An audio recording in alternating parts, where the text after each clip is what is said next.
پاس کرتا ہے. ہاں بس ٹھیک ہے.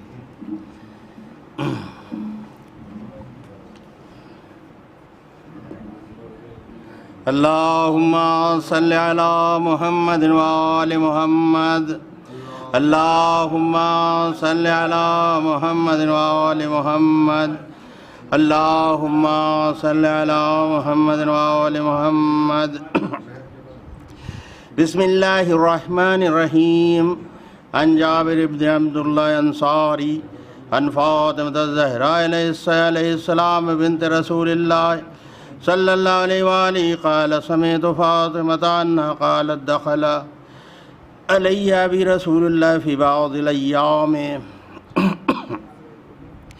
فقال السلام علیک یا فاطمة فقلت علیک السلام قال انی اجد فی بدنی ضعفا فقلت له وعزك بالله يا أبتاه من الضعف فقال يا فاطمة ائتيني بالكساء اليماني فغطيني به فأتيت بالكساء اليماني فغطيته به وصرت أنظر إليه وإذا وجهه يتلألأ كأنه البدر في ليلة تمامه وكماله.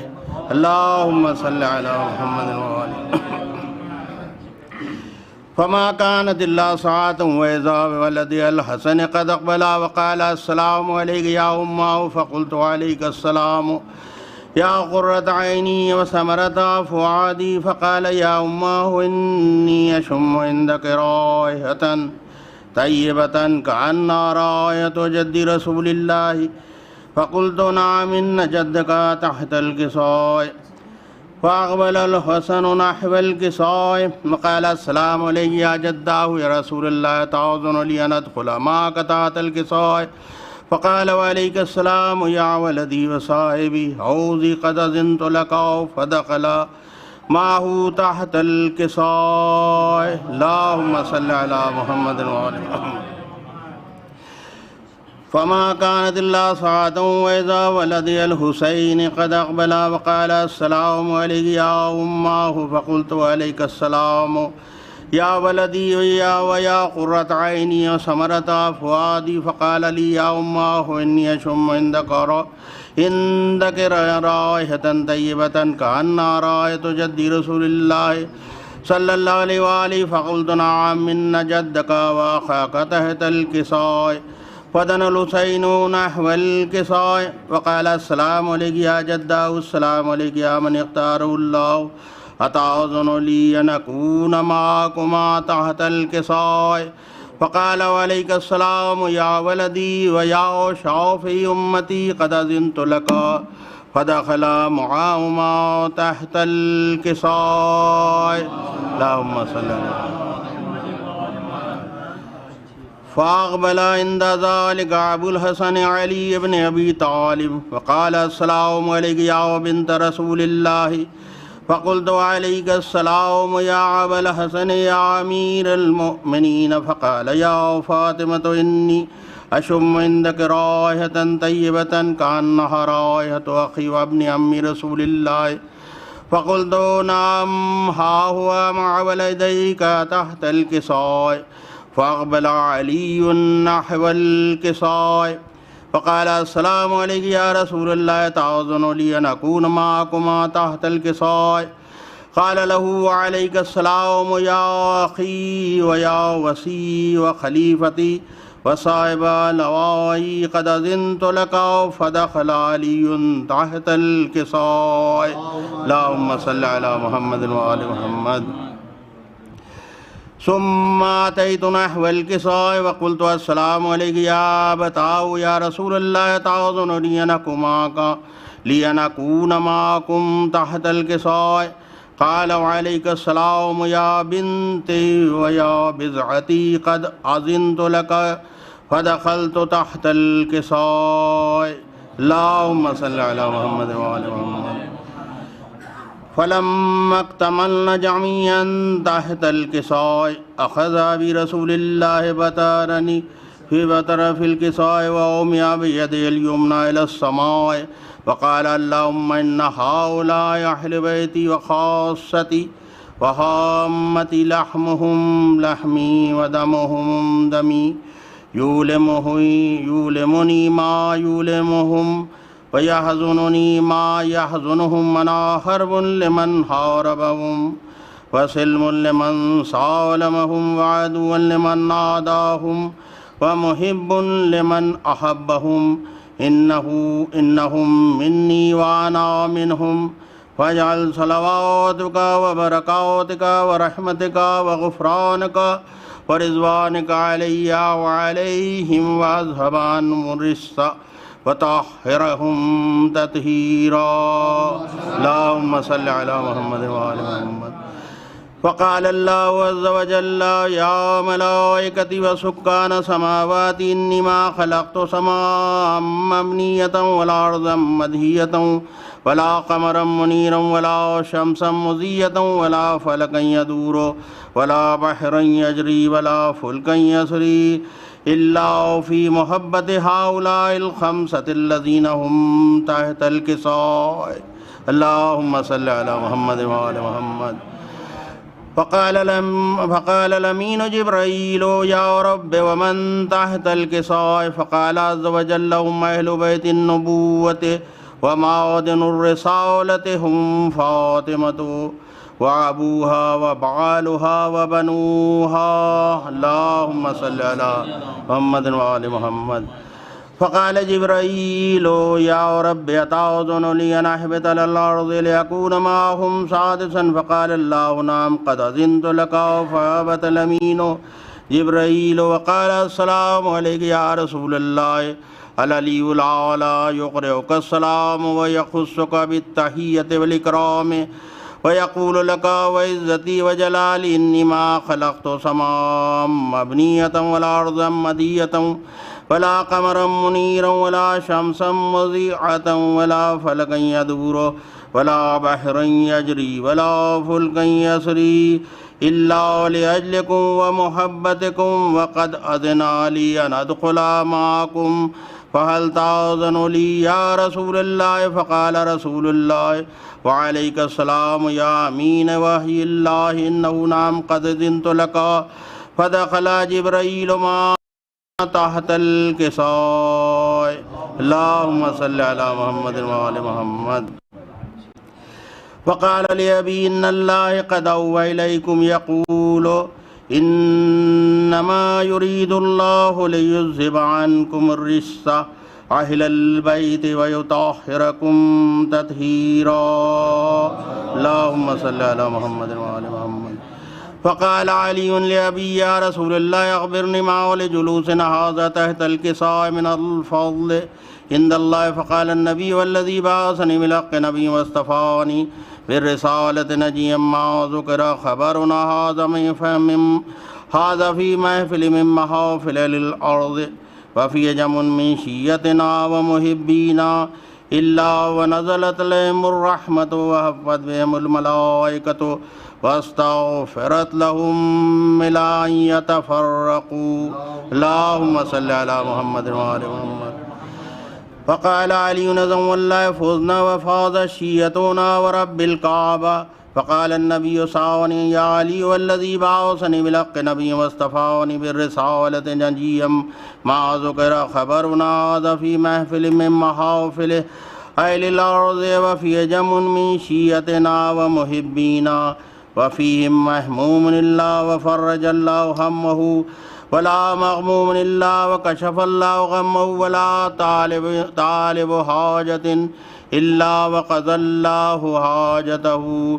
فقال علي نظم والله فزنا وسعدنا وكذلك شيعتنا فازوا وسعدوا في الدنيا والآخرة ورب الكعبة اللهم صل على محمد وآل محمد. اللهم صل على محمد وآل محمد.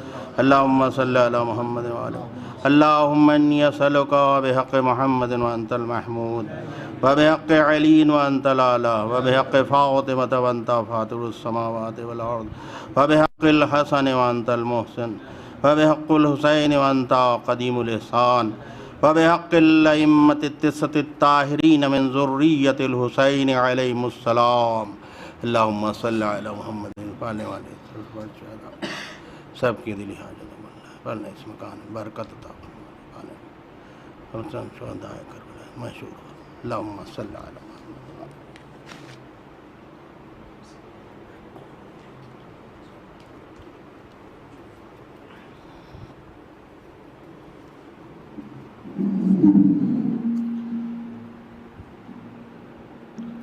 ارباب اعزا، سب سے پہلے تو آپ تمام شرکائے مجلس اعزا کی خدمت میں تاج رضوی اپنا سلام پیش کرتا ہے. ہمارے یہاں ایک سلسلہ اعزا کا رہنا ٹھیک ہے، آواز جا رہی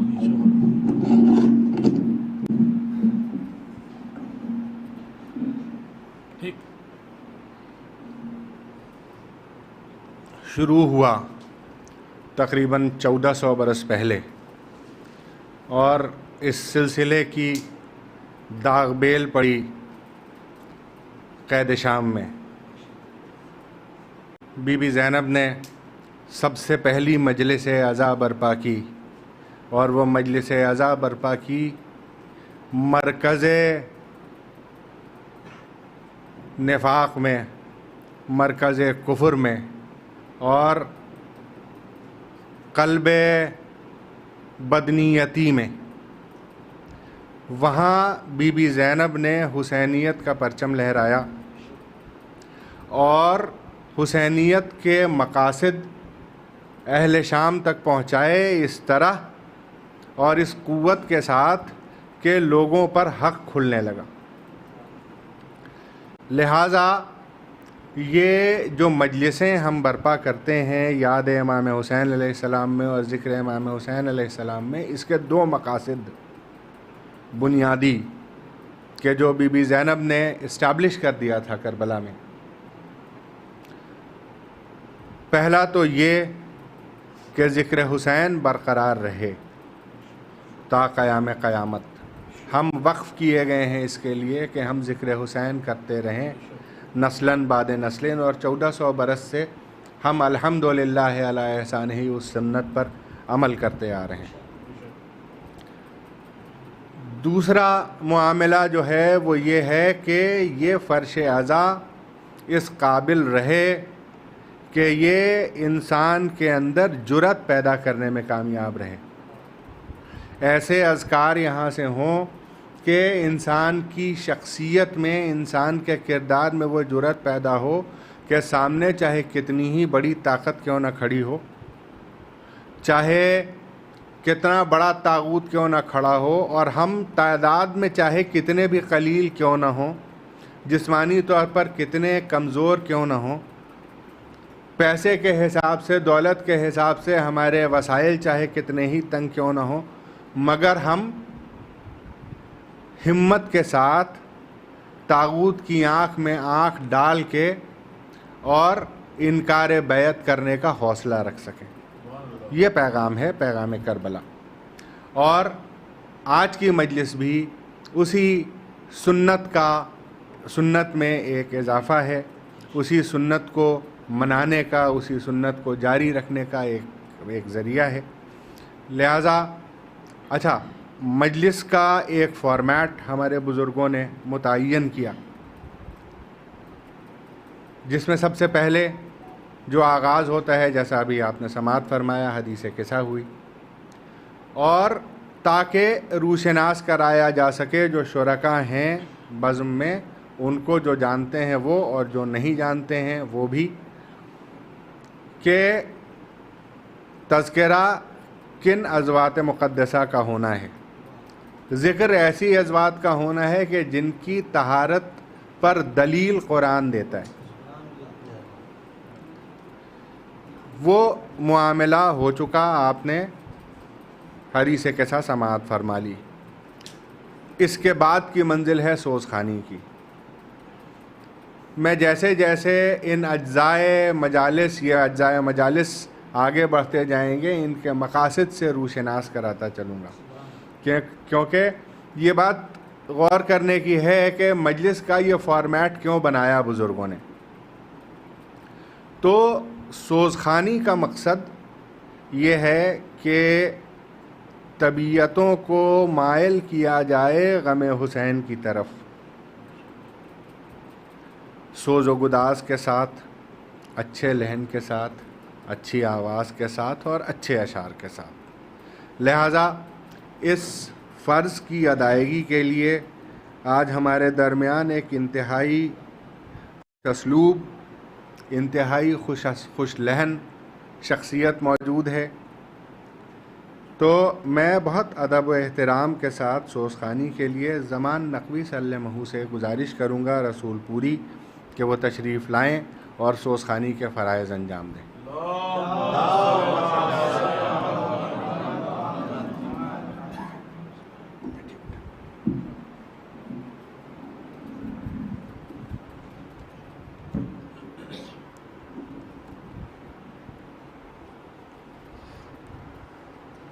ایک نعرہ صلوات،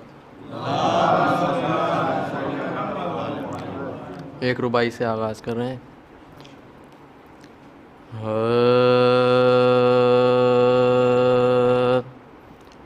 شبیر کے جھولے کو جھلانے میں لگے ہیں، شبیر کے جھولے کو جھلانے میں لگے ہیں، جبریل بھی پہچان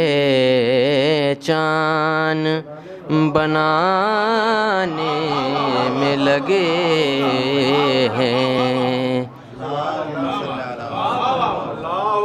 شبیر کے جھولے کو جھلانے میں لگے ہیں، جبریل بھی پہچان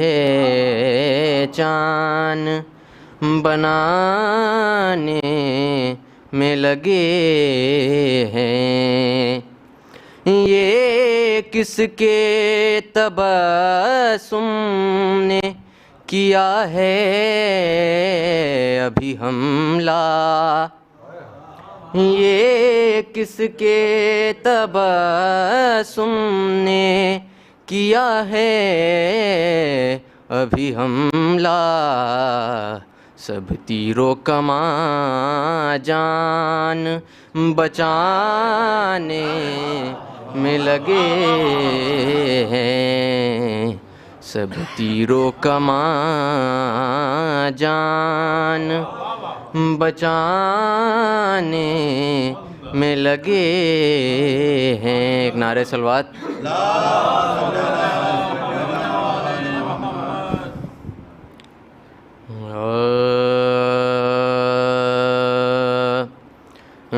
راہبر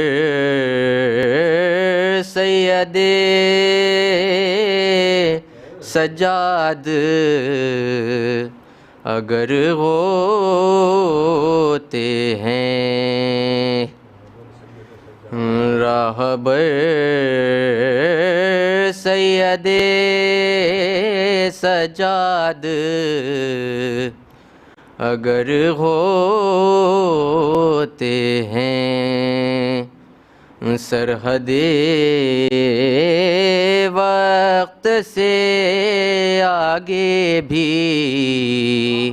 سفر ہوتے ہیں، راہبر سید سجاد اگر ہوتے ہیں، معجزہ بویت بہا تر شہداء کی ثابت ہو گئی، جیت بہا تر شہداء کی ثابت، لے کے غازی کا نشان بول رہی ہے زینب، اے یزید سے بڑی ہار تیری کیا ہوگی، اے یزید اس سے بڑی ہار تیری کیا ہوگی، وہ تیرا گھر ہے جہاں بول رہی ہے زینب، اے یزید اس سے بڑی ہار تیری کیا ہوگی، اے یزید اس سے بڑی ہار تیری کیا ہوگی، وہ تیرا گھر ہے جہاں بول رہی ہے زینب۔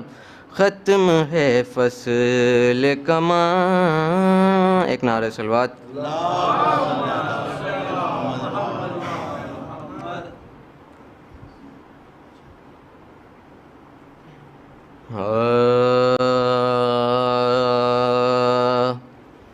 اے ماں تو مجھے پاس بلا لو، مجھے پیاس ستاتی ہے، اے ماں تو مجھے پاس بلا لو، مجھے پیاس ستاتی ہے، تربت سے علی اصغر کی،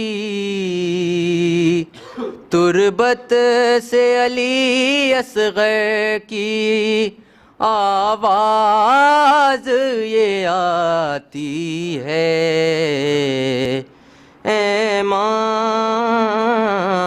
تو مجھے پاس بلا لو، مجھے پیاس ستاتی ہے، یاد آئے بہت مجھ کو تیرا جھولا جھلانا، ہے کبھی سینے پہ سلا کے تیرا لوری سنانا، جب ریت گرم پیاری ماں، جب ریت گرم پیاری ماں میرے تن کو جلاتی ہے، اے ماں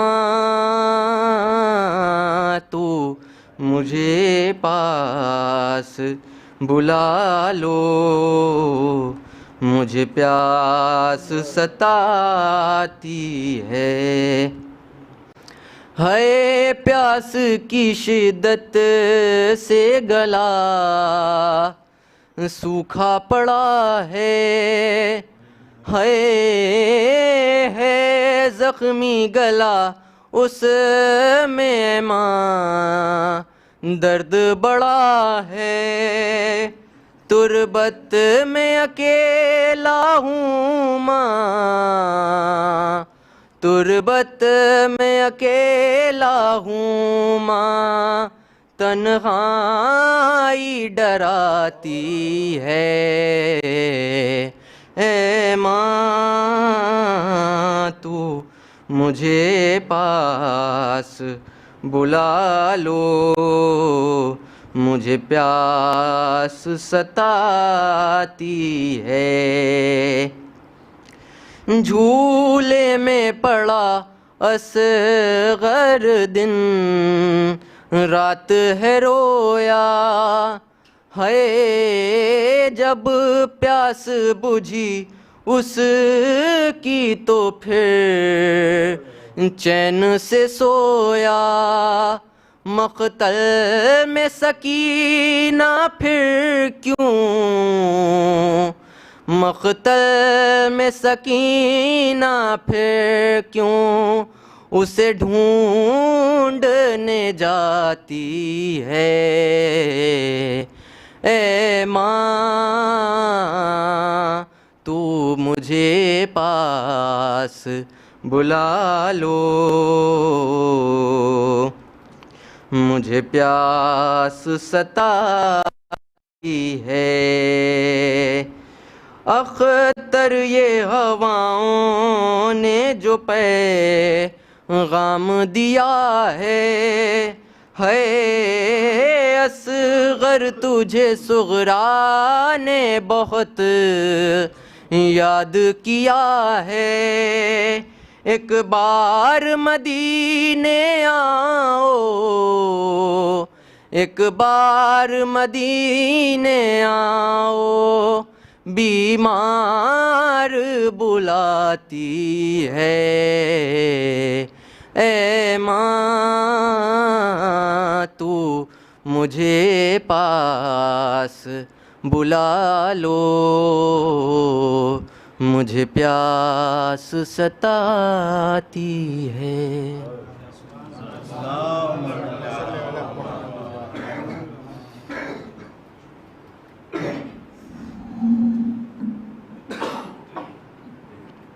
ارباب اعزا، جیسا میں نے گوش گزار کیا تھا کہ ہماری مجلسوں کا جو یہ فارمیٹ ہے یہ کیوں ہے، اس پر بھی تھوڑی سی گفتگو کروں گا اور اس کے مقاصد آپ کے اذہان عالیہ تک پہنچانے کی کوشش کروں گا۔ جیسا آپ نے دیکھا،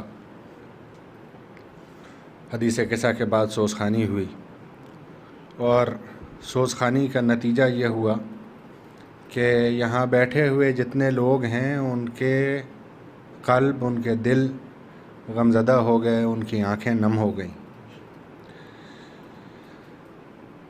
ایسی صورتحال میں کسی طرح کی کوئی منطقی گفتگو، کوئی فلسفیانہ گفتگو، کوئی اصلاحی گفتگو سننے کے لیے ذہن و دل آمادہ کیسے ہو؟ اس کو آمادہ بھی تو کرنا ہے۔ لہٰذا اس آمادگی کے لیے، اذہان کو آمادہ کرنے کے لیے، ذہنوں کو آمادہ کرنے کے لیے، کانوں کو آمادہ کرنے کے لیے کہ وہ اصلاحی، فلسفیانہ، دقیق گفتگو سن سکیں، پیش خوانی کا رواج ہے۔ اس پیش خوانی میں شعراء، منقبت خوان،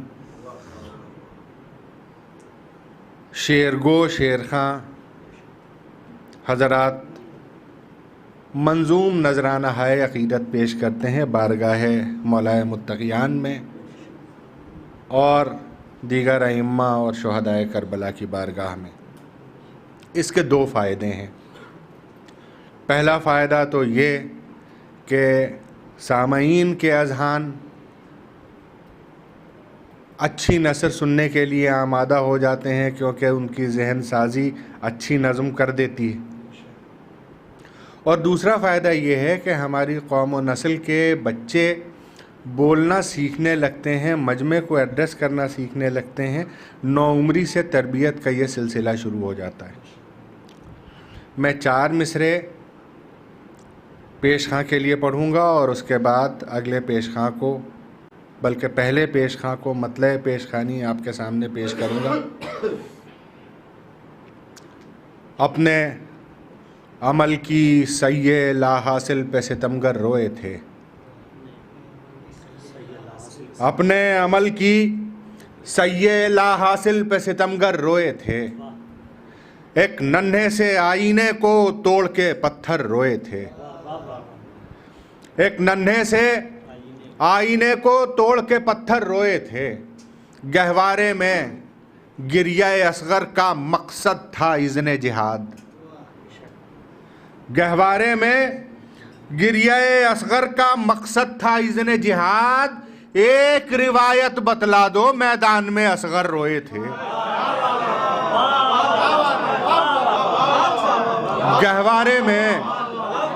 گہوارے میں گریہ اصغر کا مقصد تھا اذن جہاد. ایک روایت بتلا دو. میدان میں اصغر روئے تھے. ارباب اعضاء، یہ 4 مصرے آپ کی سماعتوں کی نظر کرنے کا مقصد یہ ہے. میں نے شروعات جناب علی اصغر سے کیوں کی؟ کیونکہ اب آپ کے سامنے جو پیشخواں آنے والا ہے وہ نوعمر ہے، وہ بچہ ہے، اور اس کی تربیت کا آغاز شروع ہو رہا ہے. لہٰذا آپ سے گزارش یہ ہے کہ اس کی نہ صرف حوصلہ افزائی کریں بلکہ بآواز بلند درود بھی پڑھیں.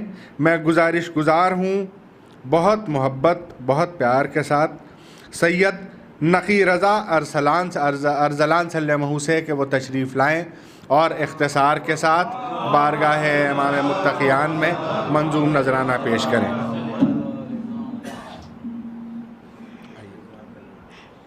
کانفیڈنس سے پڑھیے. ماشاء اللہ. صلوات.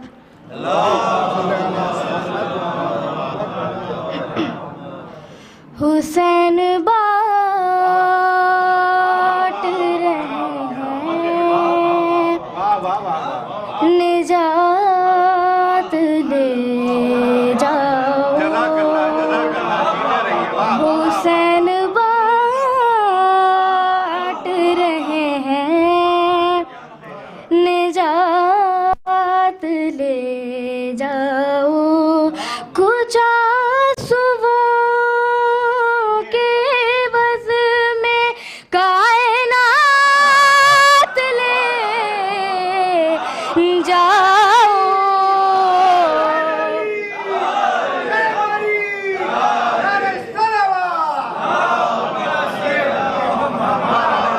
حسین بانٹ رہے ہیں نجات لے جاؤ. بطول بانٹیں گی صدقہ حسین کا اس رات.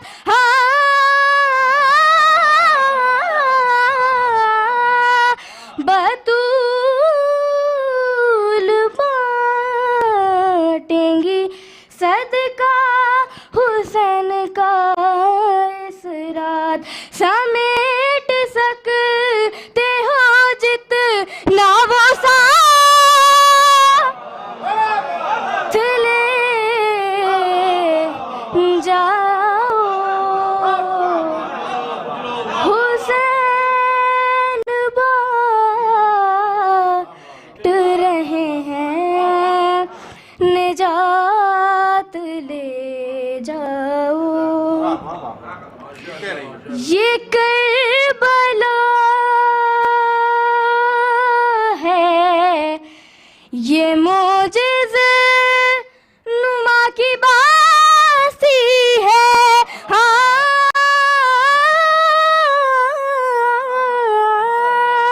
یہ کربلا ہے، یہ معجز نما کی بستی ہے. کفن میں اس کے لپیٹو حیات لے جاؤ. حسین بانٹ رہے ہیں نجات لے جاؤ. جو آج تک نہ ملا ہو تمہیں خدا کی قسم.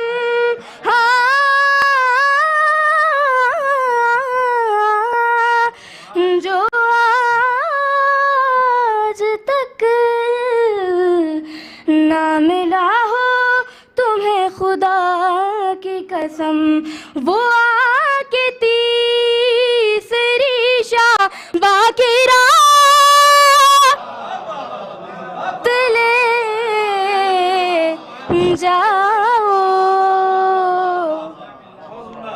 حسین بانٹ رہے ہیں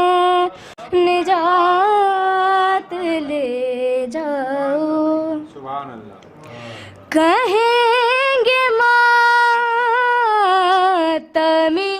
حلقوں سے لوگ محشر میں،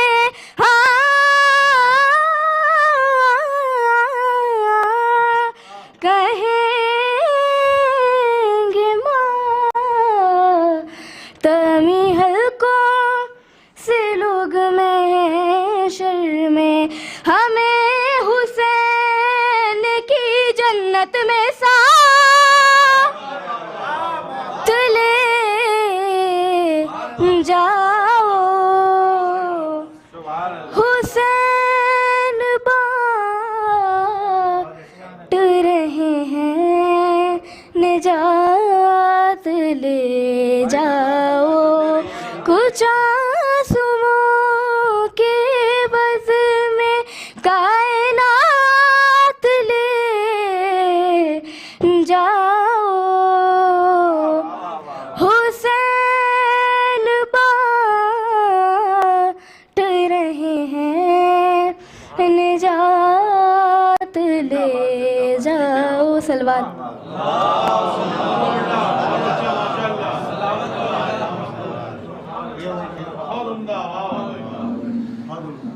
دیکھیے ارباب اعضا، یہ ذکر حسین کا فیض ہے، یہ معجزہ ہے۔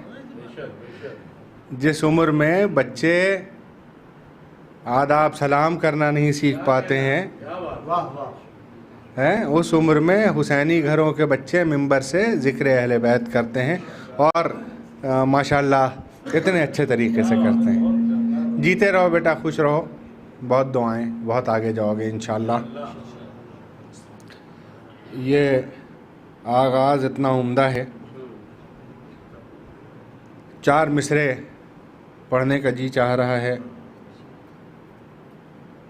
جناب علی اصغر کے سلسلے سے ہی، جرار بھائی کے، جرار اکبر آبادی کے، کہ صحرا میں بسی ہوئی تھی خوشبو۔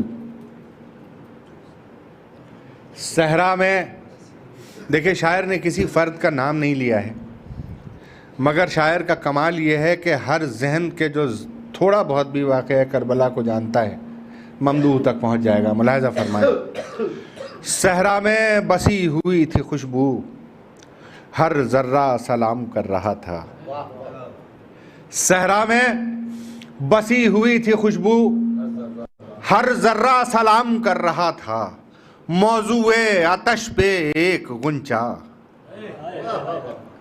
موضوع آتش پہ ایک غنچہ کانٹوں سے کلام کر رہا تھا، موضوع آتش پہ ایک غنچہ کانٹوں سے کلام کر رہا تھا۔ ارباب اعضا، انہی 4 مصروں کے سائے میں میں اگلے پیش خواں جناب وہب نصیر آبادی صاحب سے گزارش کروں گا کہ وہ ممبر پر تشریف لائیں۔ جناب وہب نصیر آبادی صاحب، آپ کی سماعتوں کے حوالے۔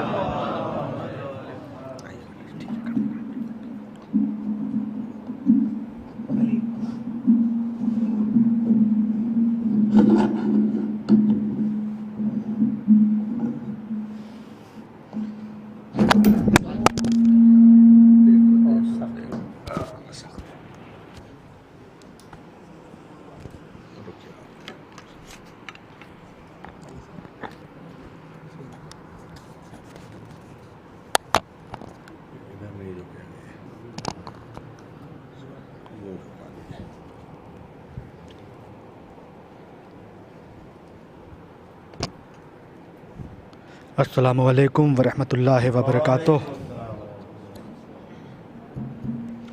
جناب علی اصغر علیہ السلام کا ذکر کر رہے تھے، 4 مصروں سے آغاز کرتا ہوں کہ مسکرا کر جو پیار کرتے ہیں، مسکرا کر جو پیار کرتے ہیں، قلب لشکر پہ وار کرتے ہیں۔ تیسرا اور چوتھا مصرع ہو سکتا ہے یہیں سے جڑ جائیں آپ انشاءاللہ، کہ مسکرا کر جو پیار کرتے ہیں، قلب لشکر پہ وار کرتے ہیں، بچپنے میں ہی دیکھو اصغر کو ہرملا کا شکار کرتے، بچپنے میں ہی دیکھو اصغر کو، بچپنے میں ہی دیکھو اصغر کو ہرملا کا شکار کرتے ہیں کہ اصغر نے سکینہ نے سرے عام بچایا، اصغر نے سکینہ نے سر عام بچایا، اصغر نے سکینہ نے سرے عام بچایا، جو نام اذانوں میں تھا وہ نام بچایا۔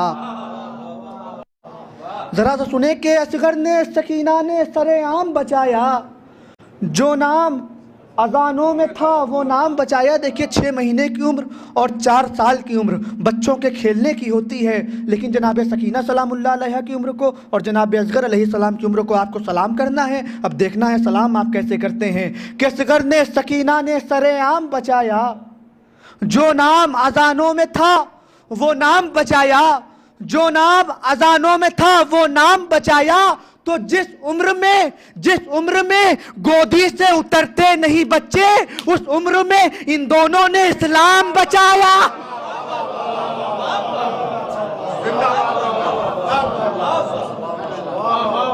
نعرہ حیدری، حیدری، ارے ذرا سا بول دیں بھیا، نعرہ حیدری۔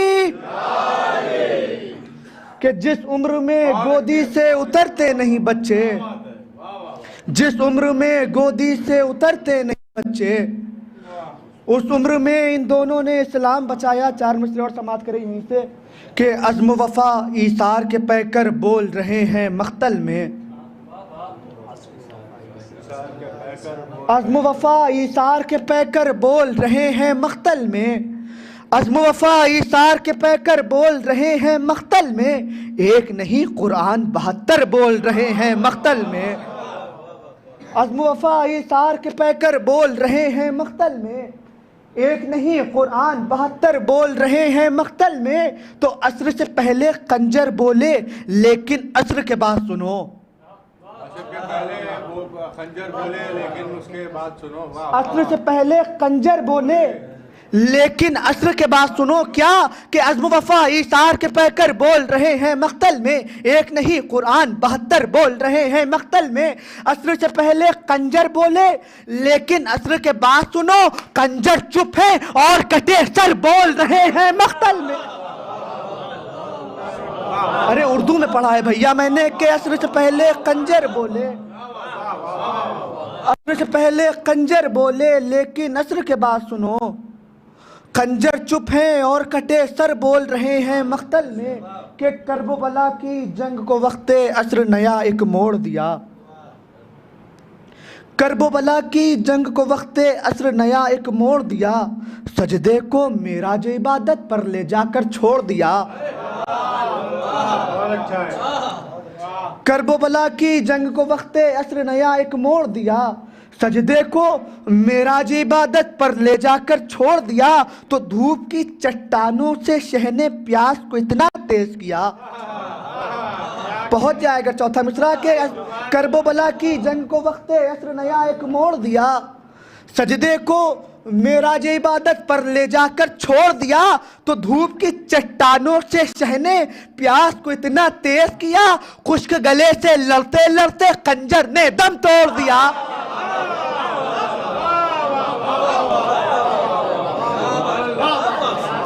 دھوپ کی چٹانوں سے شہنے پیاس کو اتنا تیز کیا، خشک گلے سے لڑتے لڑتے خنجر نے دم توڑ دیا۔ آخری 2 خطے اور اس کے بعد انشاءاللہ بات ملتوی کہ خشک گلے سے لڑتے لڑتے خنجر نے دم توڑ دیا۔ 4 مصرے اور سماعت کرے جناب سکینہ سلام اللہ علیہ کی شہادت قریب ہے کہ ایک نعرہ صلوات کا سہارا دے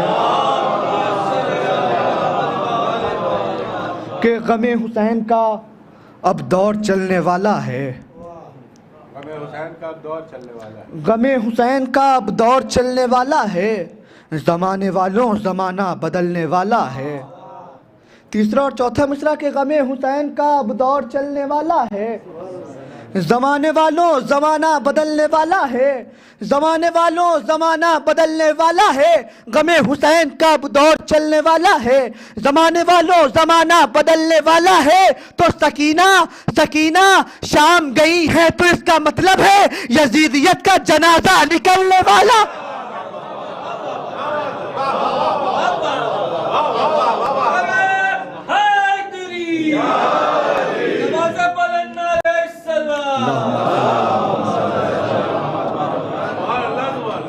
سکینہ شام گئی ہیں تو اس کا مطلب ہے، سکینہ شام گئی ہیں تو اس کا مطلب ہے یزیدیت کا جنازہ نکلنے والا ہے۔ آخری 4 مصرے اور بات ملتوی کہ سرور کے قاتلوں سے زمیں پاٹ پاٹ کر، سرور کے قاتلوں سے زمین پاٹ پاٹ کر، بہت بولتا ہوں، سرور کے قاتلوں سے زمیں پاٹ پاٹ کر، تیغیں ہیں لال لال لہو چاٹ چاٹ کر۔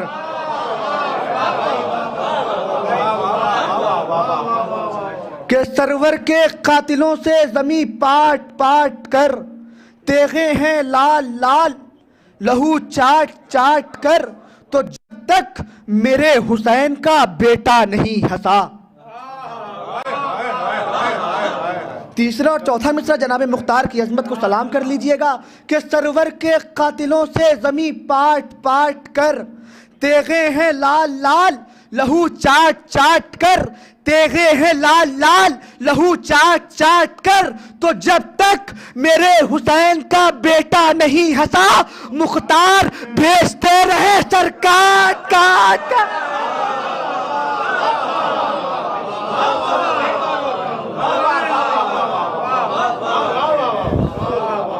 جب تک میرے حسین کا بیٹا نہیں ہنسا، جب تک میرے حسین کا بیٹا نہیں ہنسا، مختار بھیجتے رہے سر کاٹ کاٹ کر۔ ایک باواز بلند نعرہ صلوات کے ساتھ۔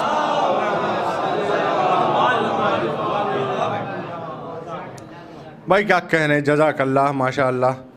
ڈاکٹر صاحب نگینے اکٹھا کرتے رہتے ہیں ماشاء اللہ۔ سجدے کو معراج عبادت پر لے جا کر چھوڑ دیا، بہت عمدہ، کیا کہنے۔ 4 مصرے نظر کرتا ہوں، ملاحظہ فرمائیں کہ کوئی فضہ ہے، کوئی جون تو ہے، کوئی بلال۔ کوئی فضہ ہے، کوئی جون تو ہے، کوئی بلال، بات کچھ خاص ہے اس گھر کے ہوا پانی میں۔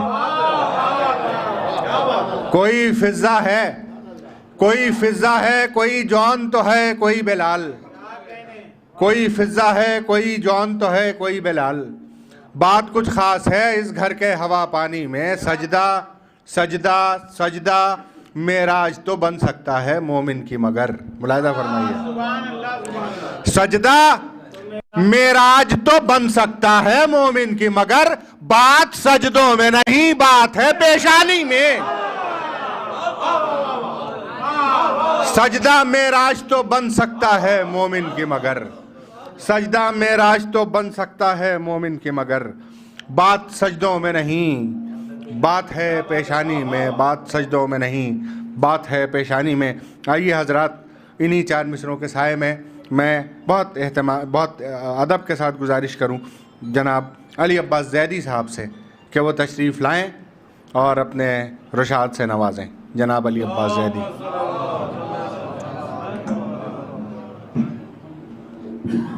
بہت ہی اختصار کے ساتھ ایک نوحے کے چند بند پیش کرنے آ رہا سماعت کریں۔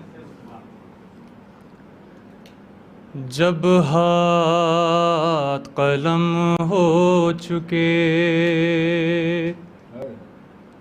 عباس جری کے، نوحہ حسین کرتے ہوئے یہ داشت میں پہنچے، سانسیں ابھی رواں تھیں، علمدار یہ بولے،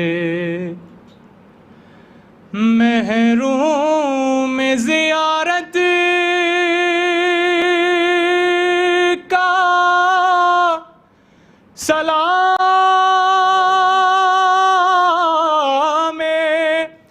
آخر ہے، ایک آنکھ سے لہو ہے رواں، ایک میں تیر پیر ہے آقا میرے مولا، آقا میرے مولا، میں کیسے اٹھوں آقا میرے ہاتھ نہیں ہے، میرے ہاتھ نہیں ہے، پاؤں نہیں چھو سکتا میرے ہاتھ نہیں ہے، میرے ہاتھ نہیں ہے۔ آقا یہ غلامی کا صلہ کیسا دیا ہے، کس پیار سے سر آپ نے زانوں پہ رکھا ہے، اٹھ کر سلام کرتا میرے ہاتھ نہیں ہے، میرے ہاتھ نہیں ہے۔ جو ہاتھ تیرے کام نہ آئے میرے مولا، بچپن میں ہی کٹ جاتے تو ہوتا بہت اچھا، تم ان کو نہیں چھونا میرے ہاتھ نہیں ہے، میرے ہاتھ نہیں ہے۔ ارے گودی میں سکینہ کو اٹھاؤں گا میں کیسے، کس طرح نبھاؤں گا غلامی کے طریقے، آقا میں ہوں شرمندہ میرے ہاتھ نہیں ہے، میرے ہاتھ نہیں ہے۔ دل روتا ہے کہتے ہوئے کیا بے ادبی ہے، جن ہاتھوں کے کٹنے سے کمر شہ کی جھکی ہے، سیدھی نہیں کر سکتا میرے ہاتھ نہیں ہے، میرے ہاتھ نہیں ہے۔ ارے بھاری ہے علم تم نہ اٹھانا اسے مولا، ٹوٹی ہے کمر آپ کی تنہا نہ اٹھے گا، آقا میں ہوں شرمندہ میرے ہاتھ نہیں ہے، میرے ہاتھ نہیں ہے۔ ارے جب زین زمین کی طرف، جب زی سے زمین کی طرف آنے لگا مولا، جب زی سے زمین کی طرف آنے لگا مولا، نہ کوئی مددگار تھا نہ کوئی سہارا، اس وقت خیال آیا میرے ہاتھ نہیں ہے، میرے ہاتھ نہیں ہے۔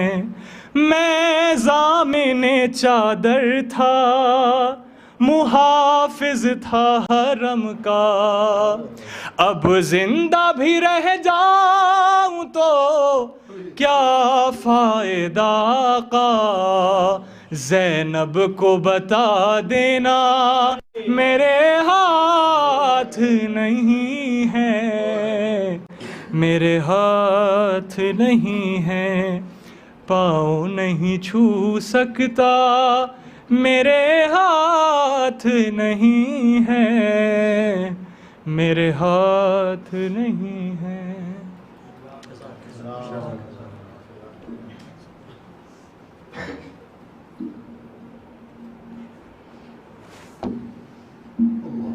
ارباب اعضاء، رفتہ رفتہ آج کی مجلس اس مقام تک پہنچ چکی ہے کہ اب سماعتیں تیار ہیں، اذان منہمک ہیں، اور وہ وقت آ گیا کہ اب آپ کی سماعتوں کے حوالے ایک ایسا عالم، ایک ایسا بالغ نظر صاحب فقہ آپ کی سماعتوں کے حوالے کیا جائے کہ جو اپنی مثال آپ رکھتا ہے اور جس کی کہ علم کا لوہا عمر میں اس سے بہت بڑے بڑے علماء مانتے ہیں۔ میری مراد ہے علی جناب مولانا صادق عباس خان اصفہانی صاحب سے میں ان سے دست بستہ بہت ادب اور بہت احترام کے ساتھ گزارش کروں گا کہ وہ ممبر پر تشریف لائیں۔ گزشتہ برس پہلی دفعہ انہیں سننے کا اتفاق ہوا اور یقین جانیے دل باغ باغ ہو گیا کہ ہمارے درمیان ایسے علماء موجود ہیں۔ ایک دفعہ بآواز بلند نعرہ صلوات کے ساتھ آپ استقبال کریں۔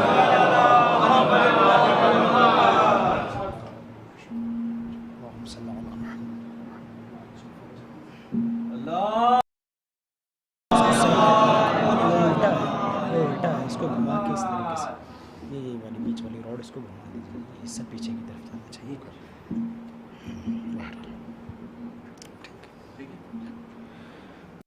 علیکم ورحمۃ اللہ وبرکاتہ۔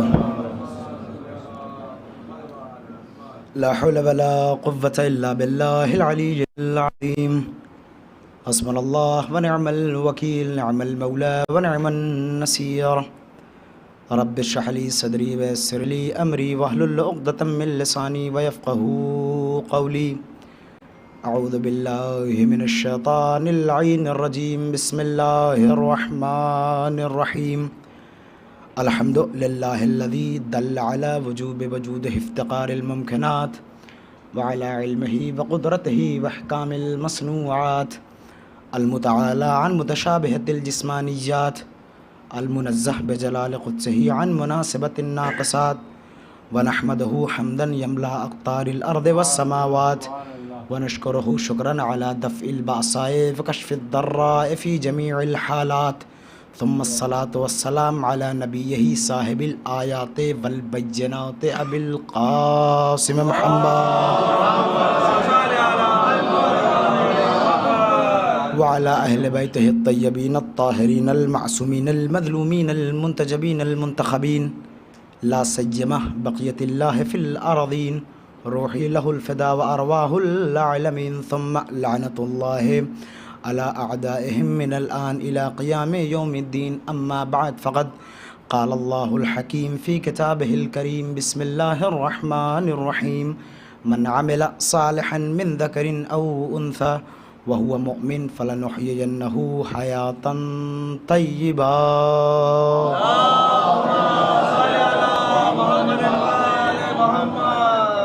اعزائے محترم، آغاز کلام میں ہی آپ حضرات سے گزارش ہے ایک مرتبہ سورہ الحمد اور 3 مرتبہ سورہ اخلاص کی تلاوت فرما کر مرحوم سید حیدر تقی ابن احمد تقی، مرحوم سید سردار حسین ابن سید گلزار حسین و مرحوم سید اصغر نواب رضوی ابن سید منصور علی کی روح کو ایصال فرمائے۔ اللہم صلی علی بسم اللہ الرحمن الرحیم، الحمد للہ رب العالمین، الرحمن الرحیم، مالک یوم الدین، ایاک نعبد و ایاک نستعین، اہدنا الصراط المستقیم، صراط الذین انعمت علیہم غیر المغضوب علیہم ولا الضالین۔ بسم اللہ الرحمن الرحیم، قل هو اللہ احد اللہ الصمد لم یلد ولم یولد ولم یکن له کفوا احد۔ بسم اللہ الرحمن الرحیم، قل هو اللہ احد اللہ الصمد لم یلد ولم یولد ولم یکن له کفوا احد۔ بسم اللہ الرحمن الرحیم، قل هو اللہ احد اللہ الصمد قل له کفوا احد۔ اللہم صلی علی محمد وعلی محمد، اللہم صلی علی محمد وعلی محمد۔ حق 4 دماس صلاۃ والسلام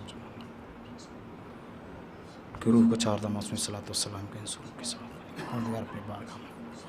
ربنا تقبل منا انک انت السمیع العلیم، صلوات پڑھیں بر محمد۔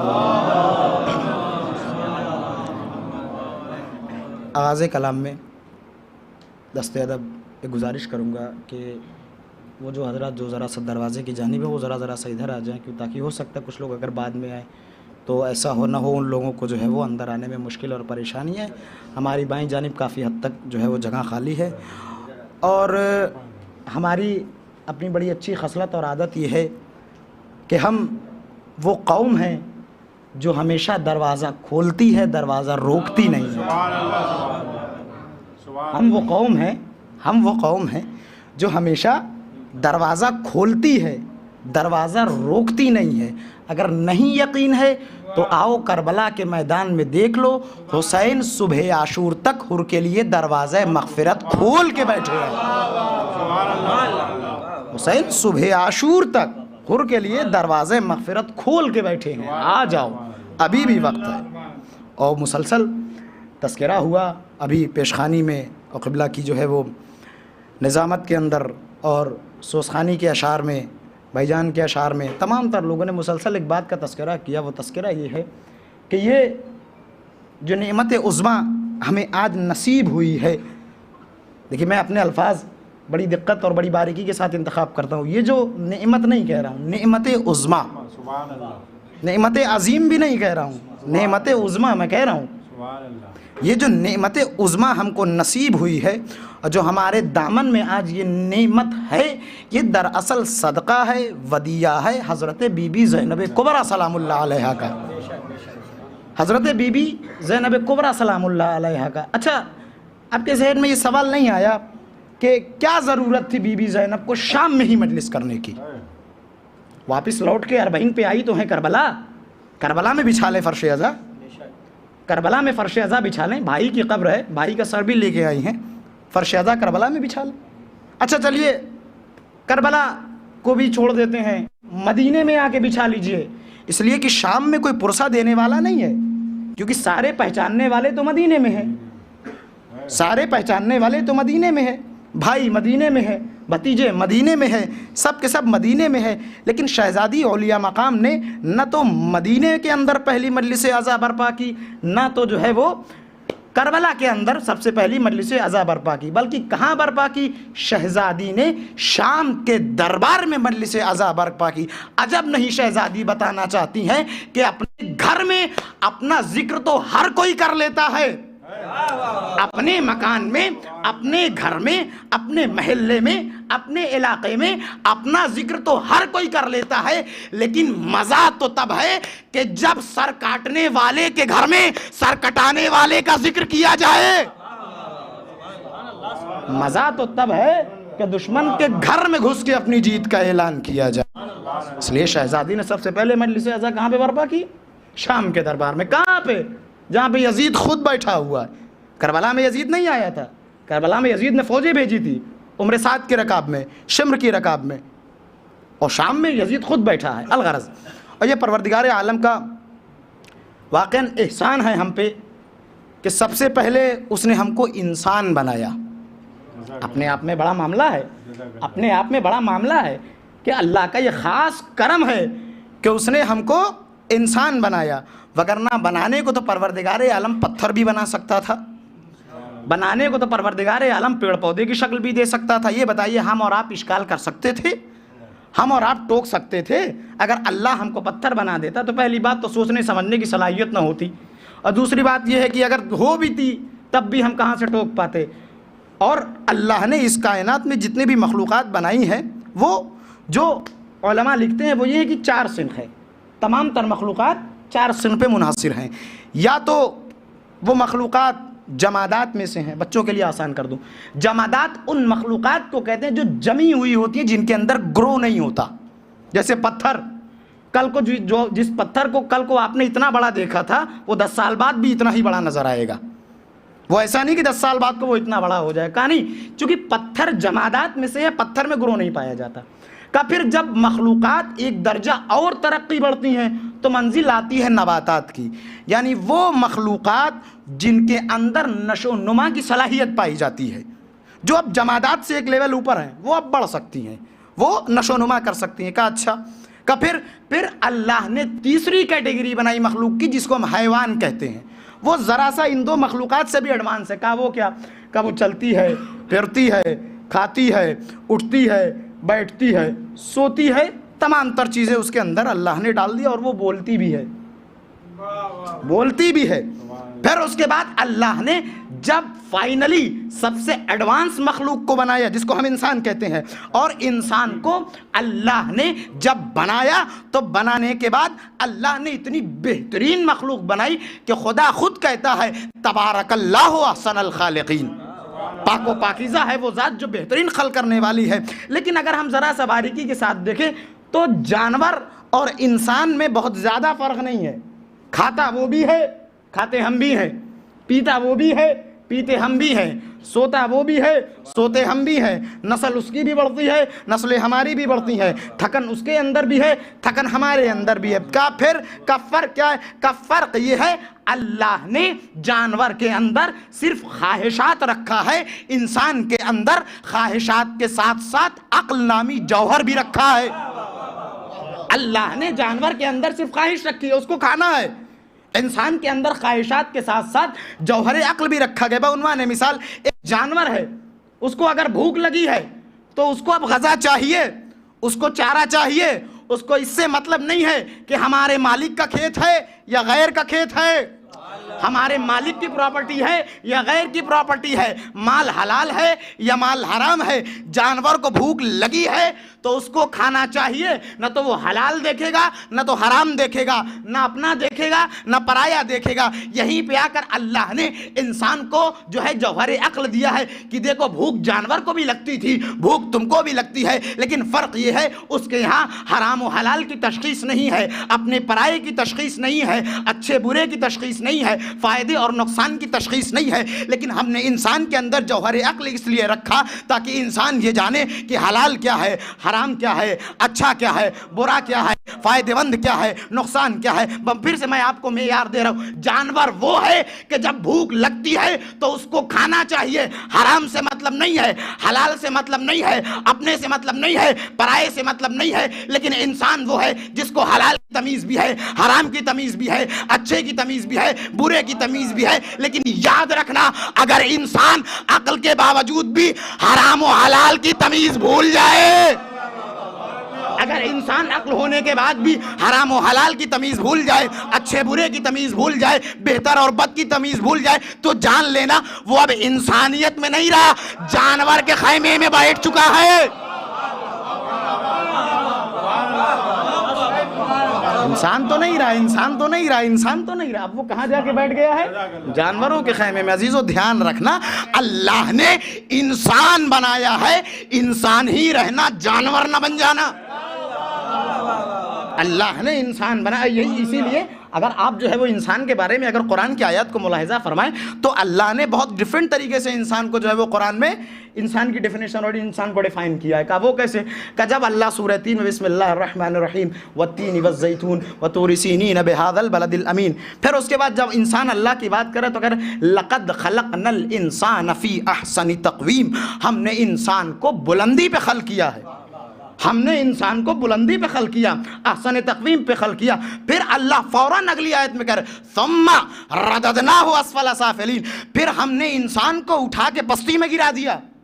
پروردگار یہ بڑا عجیب مرحلہ ہے، بناتا بلندی پہ ہے، پھر اس کے بعد پلٹا دیتا ہے جو ہے نیچے کی جانب، پستی کی جانب. یا تو پستی میں ہی چھوڑ دے یا بلندی پر رکھ لے، یا پستی میں ڈال دے یا بلندی پہ رکھ لے. اللہ کہے لقد خلقنا الانسان فی احسن تقویم، ہم نے انسان کو بلند والا منزل پہ خلق کیا. اس کے بعد فوراً اگلی آیت میں کہہ رہے ثم رددناہ اسفل سافلین، پھر ہم نے انسان کو سب سے نچلی جگہ میں پلٹا دیا. پروردگار یا تو اوپر رکھ لے، پروردگار یا تو نیچے گرا دے. اللہ کہہ رہے نہیں نہیں، ہم کوئی انسان کی جگہ معین نہیں کر رہے، بلکہ ہم بتا رہے ہیں کہ انسان اگر بننے پائے تو احسن تقویم پہ بیٹھ جاتا ہے، گرنے پائے تو اسفل السافلین میں گر جاتا.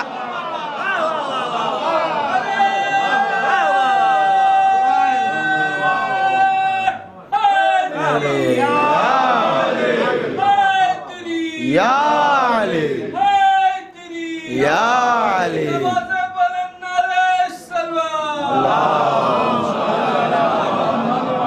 اگر میں آج کی ماڈرن زبان استعمال کروں تو انسان جتنی فلیکسیبل مخلوق نہیں بنائی اللہ نے آج تک، انسان جتنی فلیکسیبل مخلوق نہیں بنائی کہ وہ اگر چاہے تو فرشتوں کے بھی اوپر چلا جائے اور اگر نیچے گرے تو اللہ خود کہے اولئک کالانعام بل ہم اضل سبیلا، یہ انسان جانور نہیں ہے، جانور سے بھی بدتر ہے، یہ انسان جانور نہیں ہے، جانور سے بھی بدتر ہے۔ کیوں؟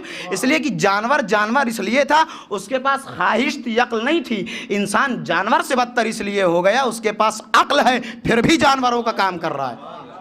تو جانور کے برابرے میں لا کے رکھنا تو جانور کی بے حرمتی ہے نا، کہ بھائی ہمارے پاس عقل نہیں ہے پھر بھی ہم یہیں ہیں، وہ عقل رہتے ہوئے بھی یہیں پہ آئے نہیں، اس کو اور نیچے لے جائیے۔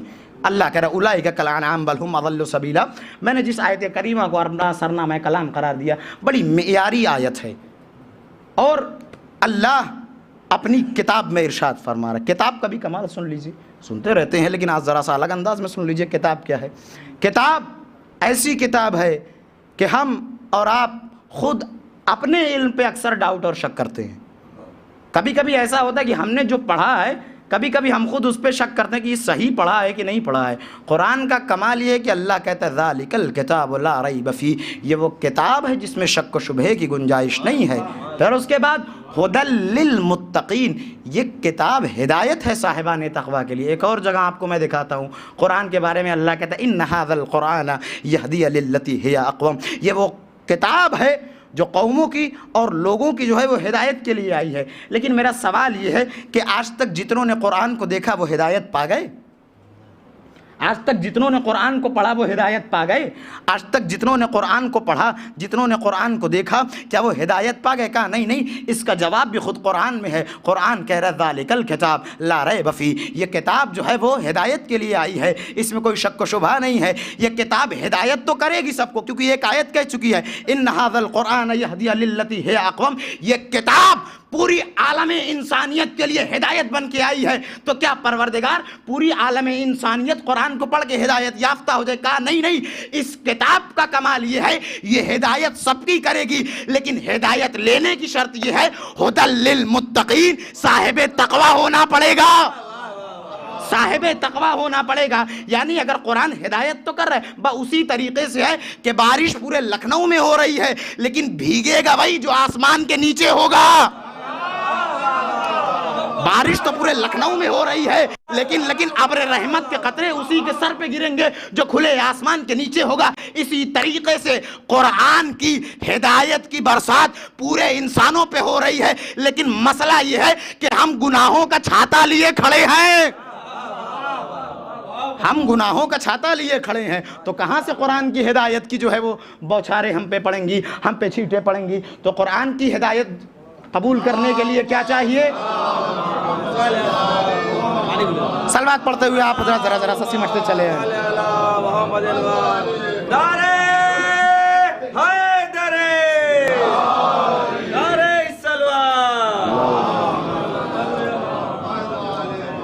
تو پروردگار عالم نے قرآن مجید کو یہ کتاب ہدایت ہے۔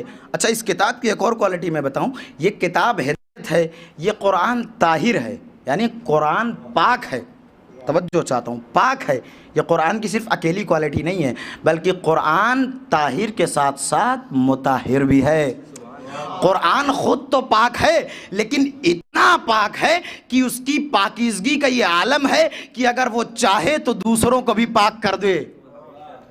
قرآن کی پاکیزگی کا عالم میں آپ کو قرآن سے بتاؤں، قرآن کتنی پاک کتاب ہے۔ اللہ کہتا ہے لا یمسہ الا المطہرون، قرآن کی پاکیزگی کا عالم یہ ہے کہ نجاست اس کے قریب نہیں جا سکتی، نجاست اس کے قریب نہیں جا سکتی۔ لا یمسہ الا المطہرون، پروردگار عالم کہتا ہے قرآن کو اگر چھونا ہے تو پاکیزہ ہونا پڑے گا۔ قرآن اسی لیے ہمارے یہاں قرآن کو چھونے کے لیے وضو کی شرط ہے، قرآن چھونے کے لیے وضو کی شرط ہے۔ قرآن کے حروف کو آپ بنا وضو کے نہیں چھو سکتے۔ کیوں؟ کیونکہ اللہ نے کہا لا یمسہ الا المطہرون۔ پروردگار قرآن کا اتنا کمال ہے، قرآن اتنی باعظمت کتاب ہے، اتنی بابرکت کتاب ہے، لیکن ہم کو تاریخ میں ایک اور مرحلہ دکھائی دیا جہاں پہ تیرا سب سے پیارا محبوب ارشاد فرماتا ہے بسم اللہ الرحمن الرحیم انی تارک فیکم الثقلین کتاب اللہ و عطرتی اہل بیتی ما ان تمسکتم بہما لن تضلوا بعدی حتی یرد علی الحوض۔ رسول فرماتے ہیں قرآن اکیلی سب سے وزنی چیز نہیں ہے بلکہ ایک اور چیز ہے جس کا وزن قرآن کے برابر ہے۔ قرآن اکیلی سب سے وزنی چیز نہیں ہے، بلکہ ایک اور چیز ہے جس کا وزن قرآن کے برابر ہے۔ کہ کیوں؟ کہ رسول ارشاد انی تارکن، میں چھوڑے جا رہا ہوں فیکم الثقلین، تمہارے درمیان دو بھاری چیزیں، دو گرا قدر چیزیں، دو وزنی چیزیں۔ کیا؟ کتاب اللہ، ایک چیز کا نام ہے اللہ کی کتاب، وَعِطْرَتِي أَهْلُ بَيْتِي، اور دوسری چیز عطرت اہل بیت ہے۔ مَا إِن تَمَسَّكْتُمْ بِهِمَا لَن تَضِلُّوا بَعْدِي، اور اگر تم ان دونوں سے متمسک رہو گے، معیار رسول بتا رہے، ما ان تمسکتم بہما، اگر تم ان دونوں سے متمسک رہو گے تو نجات ملے گی۔ رسول نے بتا دیا، یاد رکھو نہ بنا قرآن کے اہل بیت کافی ہے، نہ بنا اہل بیت کے قرآن، نہ بنا قرآن کے اہل بیت کافی ہے اور نہ بنا اہل بیت کے قرآن۔ کیوں؟ ما ان تمسکتم بہما۔ اب میں اس مرحلے پہ لا رہا ہوں جہاں پہ رسول نے فرمایا فیکم الثقلین، یہ دونوں چیزیں برابر کی ہیں۔ اس کا مطلب یہ ہے قرآن اگر ہدایت ہے تو اہل بیت بھی ہدایت ہے، قرآن نور ہے تو اہل بیت بھی نور ہے، قرآن مینار ہدایت ہے، اہل بیت بھی مینار ہدایت۔ نہیں، اس بحث پہ واپس لا رہا ہوں جہاں پر اللہ نے کہا ہے قرآن کی پاکیزگی کا یہ عالم ہے، قرآن اتنا پاک ہے، قرآن اتنا طاہر ہے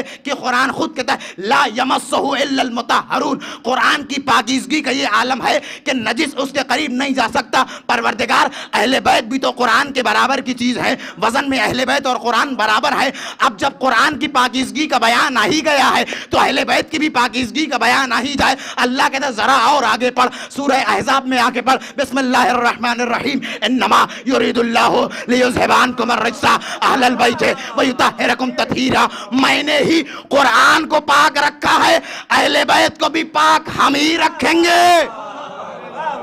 قرآن کو بھی پاک ہم نے ہی رکھا ہے، اہل بیت کو بھی پاک ہم ہی رکھیں گے۔ آیت تطہیر کا ترجمہ سن لیجئے، انما بلا تحقیق کلمہ حصر ہے، یعنی بس اور بس۔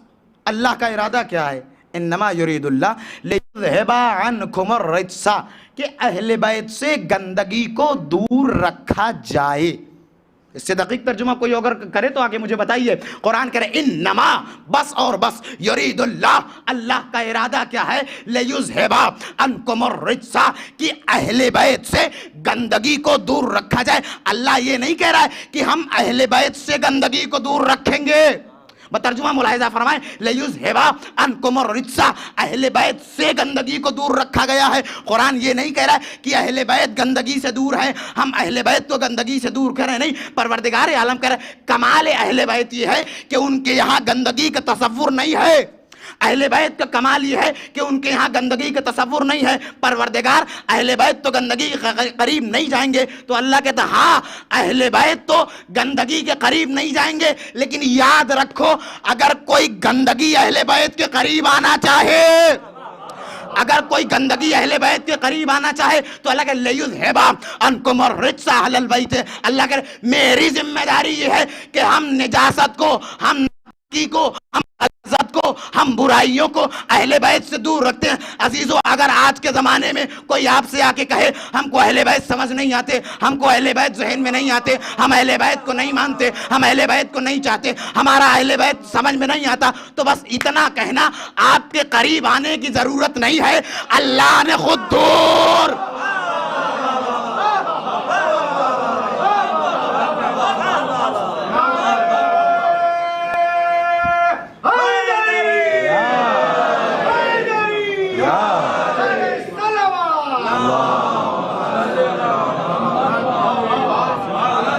جو قریب نہیں آ رہا ہے تو اس میں اس کی خطا نہیں ہے، یہ معجزہ پروردگار ہے، پروردگار کا وعدہ ہے، وعدہ الہی ہے کہ ہم نے گندگی کو دور رکھا ہے۔ اور قرآن کا ایک اور کمال سنتے جائیے، آخری کمال، پھر اس کے بعد میں انشاءاللہ موضوع پہ واپس آؤں گا۔ قرآن کا ایک اور کمال یہ ہے، اللہ خود یہ قرآن میں ارشاد فرمایا، دیکھیے میں ساری باتیں اسی طریقے سے کرنے کا عادی ہوں، قرآن آیت حدیث بس اسی کے ذیل میں باہر سے بہت زیادہ باتیں لانے کا عادی نہیں، کیونکہ وقت بھی بہت زیادہ ہو چکا ہے، تقریباً میں 9:30 بجے کے آس پاس بیٹھا ہی تھا، اور اگر مجمع مل گیا ہے تو اس کا یہ مطلب نہیں ہے کہ مجمع کی چیخیں نکال دی جائیں، اتنا ہی ان پہ رکھا جائے جتنا یہ وزن برداشت کر پائے۔ تو بہت زیادہ اطالہ کلام کا کوئی مقصد نہیں ہے۔ تو میں وہ آخری بحث پہ آ رہا ہوں تمہید کے حوالے سے، کہ جہاں پہ اللہ قرآن کے بارے میں ارشاد فرما رہا ہے کہ ہم نے انا نحن نزلنا الذکر، ہم نے اس قرآن کو نازل کیا ہے، وَإِنَّا لَهُ لَحَافِظُونَ، اور ہم ہی اس قرآن کی حفاظت کریں گے۔ یہ بتائیے تمام تر بچوں سے میرا سوال ہے، یہ باتیں ہمارے ہاں دینیات میں پڑھائی جاتی ہیں کہ اللہ کی نازل کردہ کتابیں 4 ہیں، آسمانی کتابیں 4 ہیں، توریت، زبور، انجیل، قرآن۔ اب اللہ قرآن کے بارے میں کہتا ہے اِنَّا نَحْنُ نَزَّلْنَا الذِّكْرَ، ہم نے اس ذکر کو نازل کیا ہے، وَإِنَّا لَهُ لَحَافِظُونَ، اور اس کی حفاظت بھی ہم ہی کریں گے۔ اب پروردگار عالم کی خدمت میں ہاتھوں کو جوڑ دوں، پروردگار قرآن کو تو نے نازل کیا ہے، کیا توریت کو موسیٰ پہ کسی اور نے بھیجا؟ داؤد پہ زبور کو کسی اور نے بھیجا؟ انجیل کو عیسیٰ پہ کسی اور نے بھیجا؟ پروردگار عالم کا نہیں، بھیجا تو ہم نے ہی۔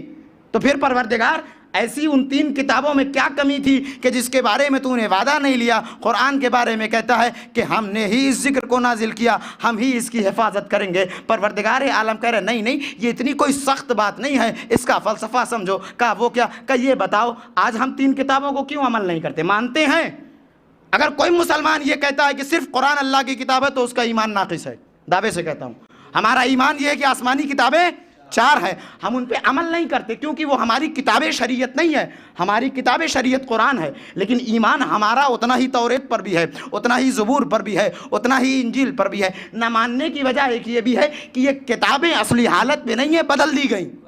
یہ کتابیں لفظوں کو پلٹ کے یوں کہہ دوں، یہ کتابیں محفوظ نہیں ہے۔ کہ وہ توریت جو موسیٰ پہ اتری تھی وہ توریت نہیں رہی، وہ زبور جو داؤد پہ اتری تھی وہ زبور نہیں رہی، وہ انجیل جو عیسیٰ پہ اتری تھی وہ انجیل نہیں رہی۔ لیکن کمال قرآن یہ ہے جیسا قرآن محمد عربی پہ اترا تھا ویسا ہی قرآن آج بھی ہے۔ تو پروردگار ایسا قرآن کے ساتھ کیا مرحلہ ہے؟ کہ یہ مرحلہ نہیں، بس ذرا ساق لگاؤ۔ کا وہ کیا؟ کہ یہ بتاؤ جب تک موسیٰ تھے توریت بدلی گئی؟ جب تک موسیٰ تھے توریت بدلی گئی؟ کہا نہیں۔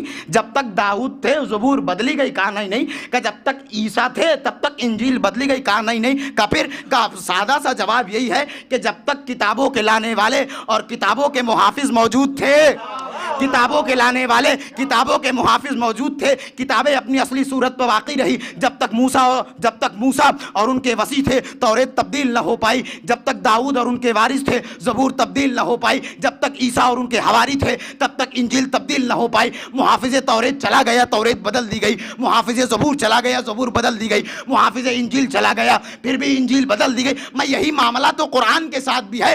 رسول اکرم چلے گئے لیکن پھر بھی قرآن نہ بدلی گئی۔ کب پھر سے مرحلے پہ لا رہا ہوں، محافظ توریت چلا گیا، توریت بدلی گئی۔ محافظ زبور گیا، زبور بدلی گئی۔ محافظ انجیل گیا، انجیل بدلی گئی۔ کہ قرآن لانے والا بھی تو چلا گیا۔ پروردگار عالم نے کہا قرآن لانے والا گیا ہے، محافظ نہیں گیا۔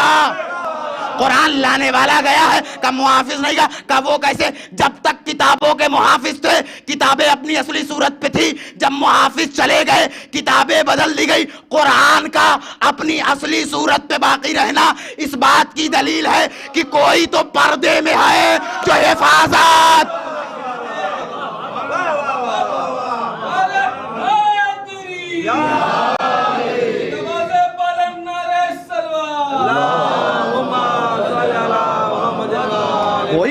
کوئی تو ہے پردے میں جو بیٹھ کے حفاظت کر رہا ہے، جس کے کیونکہ اللہ تو اتر کے آ نہیں سکتا۔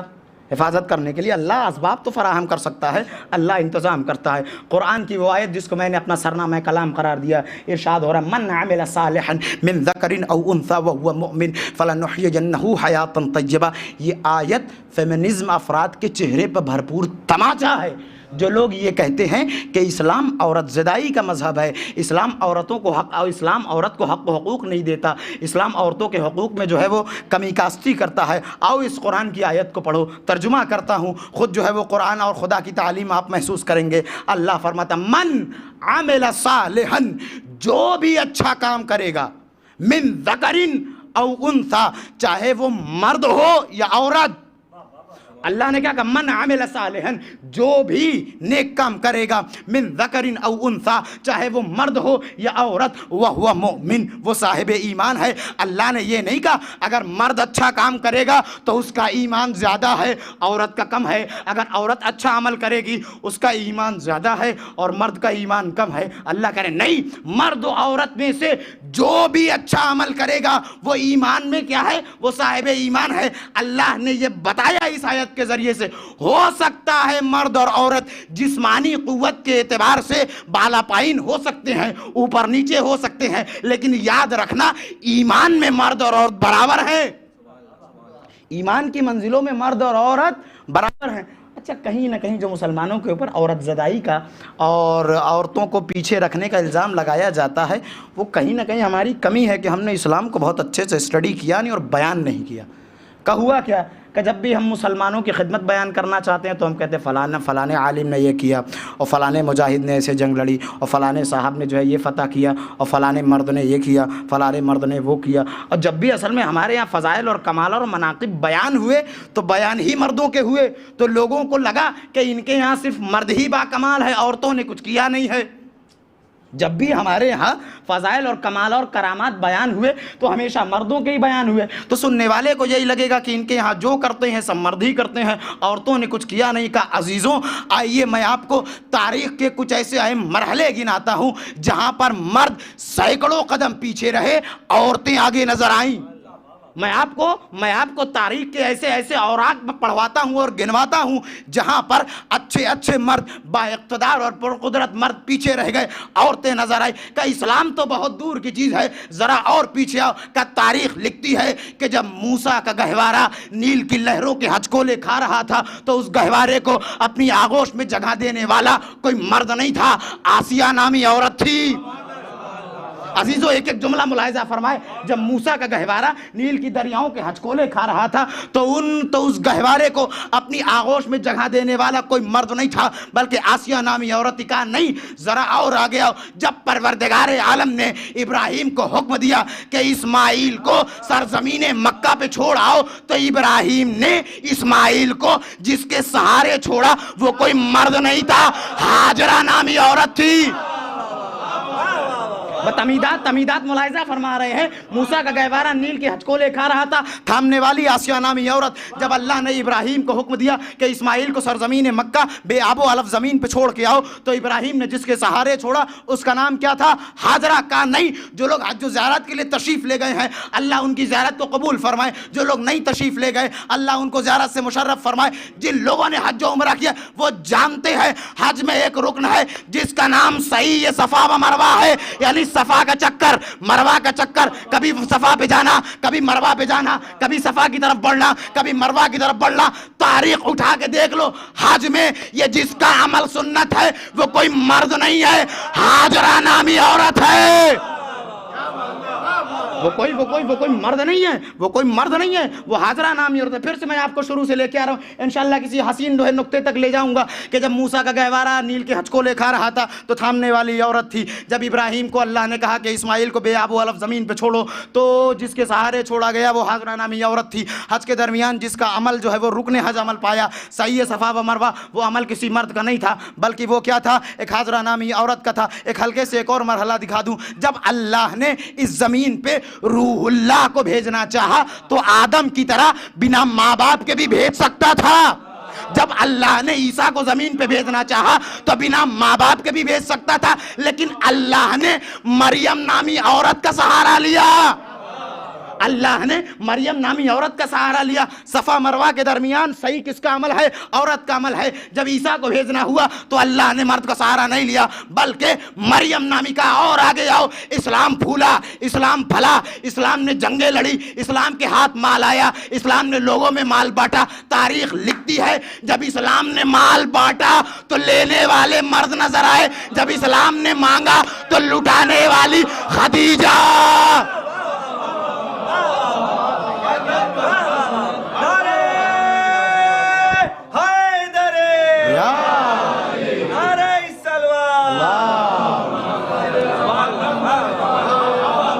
وہ مقامات ایسے ہیں، یہ وہ مقامات ایسے ہیں جہاں پہ مرد بہت پیچھے ہیں، عورتیں بہت آگے ہیں۔ کہ جب عیسیٰ کی ولادت کا مرحلہ آیا تو اللہ نے مریم کو منتخب کیا۔ جب اسلام نے مال بانٹا تو تاریخ لکھتی ہے کہ لینے والے، لوٹنے والے، غصب کرنے والے سب مرد نظر آئے۔ لینے والے، لوٹنے والے، غصب کرنے والے سب مرد نظر آئے، لیکن اسلام کے نام پہ مال لوٹانے والی صرف اکیلی ذات جس کا نام خدیجہ بنت خویلد ہے۔ کا نہیں، اور آگے آؤ، جب علی سے خلافت ظاہری چھینی گئی تو تاریخ لکھتی ہے خلافت چھیننے والے سارے مرد نظر آئے۔ مدینے کی گلیوں میں دروازہ کھٹکھٹا کر ولایت یاد دلانے والی عورت فاطمہ زہرا۔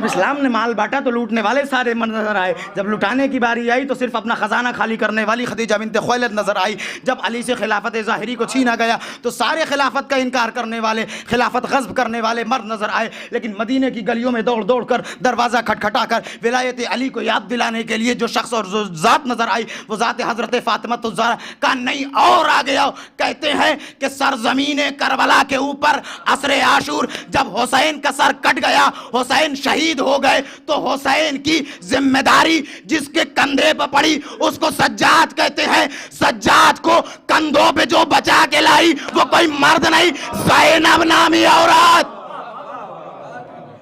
وہ احسان عورتوں کا اسلام پہ ہے کہ مرد کیا یاد کرے۔ عورتوں نے ایسے ایسے ایسے مقام پہ بیڑا سنبھالا ہے جہاں پہ مرد بہت پیچھے نظر آئے۔ عزیزو آپ سب نے تاریخ سنی ہے کہ جب کربلا کے میدان میں شہادت ہو گئی تو آخر میں ابھی آخری مرحلوں کی جانب دھیرے دھیرے بڑھ رہا ہوں کہ جب کربلا میں امام حسین کی شہادت ہو گئی تو جب حمید ابن مسلم دیکھتا ہے کہ میں نے کیا دیکھا کہ کوئی ہے جو بار بار خیمے میں جاتا ہے اور باہر آتا ہے، دیکھا تو اس کے کندھے پہ حضرت سید سجاد تھے۔ اور سادے لفظوں میں پلٹ کے یوں کہہ دوں کہ امام کی یہ جو پوری امت مسلمہ ہے، بھئی پہلے شروعات نبیوں سے ہوتی ہے نا، نبیوں کے بعد اوصیاء کا سلسلہ ہے، اوصیاء کے بعد ائمہ کا سلسلہ ہے۔ کہتے ہیں نبی کون ہوتا ہے؟ نبی وہ ہوتا ہے جو اپنی پوری امت کی ذمہ داری سنبھالتا ہے۔ یعنی آدم کون ہے جو امت کی ذمہ داری سنبھالیں گے، نوح کون ہے جو امت کی ذمہ داری سنبھالیں گے، ابراہیم کون ہے جو امت کی ذمہ داری سنبھالیں گے، یعقوب کون ہے؟ بس لفظوں کو بدل کے یوں کہہ دوں کہ یعقوب وہ ہے جس کے کندھے پہ امت کی ذمہ داری ہے، ابراہیم وہ ہے جس کے کندھے پہ جو ہے وہ امت کی ذمہ داری ہے، یوسف وہ ہے جس کے کندھے پہ امت کی ذمہ داری ہے۔ یعنی اپنے کندھے پہ جو امت کا بوجھ اٹھائے اسے آدم کہتے ہیں، جو امت کا بوجھ اٹھائے اسے نوح کہتے ہیں، جو امت کا بوجھ اٹھائے اسے یوسف کہتے ہیں، جو امت کا بوجھ اٹھائے اسے یعقوب کہتے ہیں، جو امت کا بوجھ اٹھائے اسے یوسف کہتے ہیں، جو امت کا بوجھ اٹھائے اسے موسیٰ کہتے ہیں، جو امت کا بوجھ اٹھائے اسے عیسیٰ کہتے ہیں۔ نہیں ذرا اور آگے آؤ، جو امت کا بوجھ اٹھائے اسے محمد عربی کہتے ہیں، محمد عربی کے بعد جو امت کا بوجھ اپنے کاندھوں پہ اٹھائے اسے علی مرتضیٰ کہتے ہیں، علی مرتضیٰ کے بعد جو امت کا بوجھ اپنے کاندھوں پہ اٹھائے اسے حسن مجتبیٰ کہتے ہیں، حسن مجتبیٰ کے بعد جو امت کا بوجھ اپنے کاندھوں پہ اٹھائے اسے حسین کربلا کہتے ہیں۔ نہیں، حسین کے بعد جو امت کا بوجھ اپنے کاندھوں پہ اٹھائے اسے سید سجاد کہتے ہیں، اور جو امامت کا بوجھ اپنے کاندھے پہ اٹھا لے جائے اسے زینب کبریٰ کہتے ہیں۔ زینب نے اپنے کندھوں پہ کوئی ہلکی ذمہ داری نہیں اٹھائی ہے، اس کو اٹھایا ہے جس کے اوپر پوری امت کی ذمہ داری ہے۔ وہ واقعاً وہ جملہ صحیح کہا گیا ہے، کربلا در کربلا میماند اگر زینب نہ بود، کربلا کربلا میں رہ گئی ہوتی اگر زینب نہ ہوتی، کربلا کربلا میں رہ گئی ہوتی اگر زینب نہ ہوتی۔ اگر آپ تاریخ کا مسلسل ملاحظہ فرمائیں تو آپ کو پتہ لگے گا کہ دو ذات ایسی ہیں جنہوں نے کربلا کو کربلا سے بچا کر ہم تک پہنچایا۔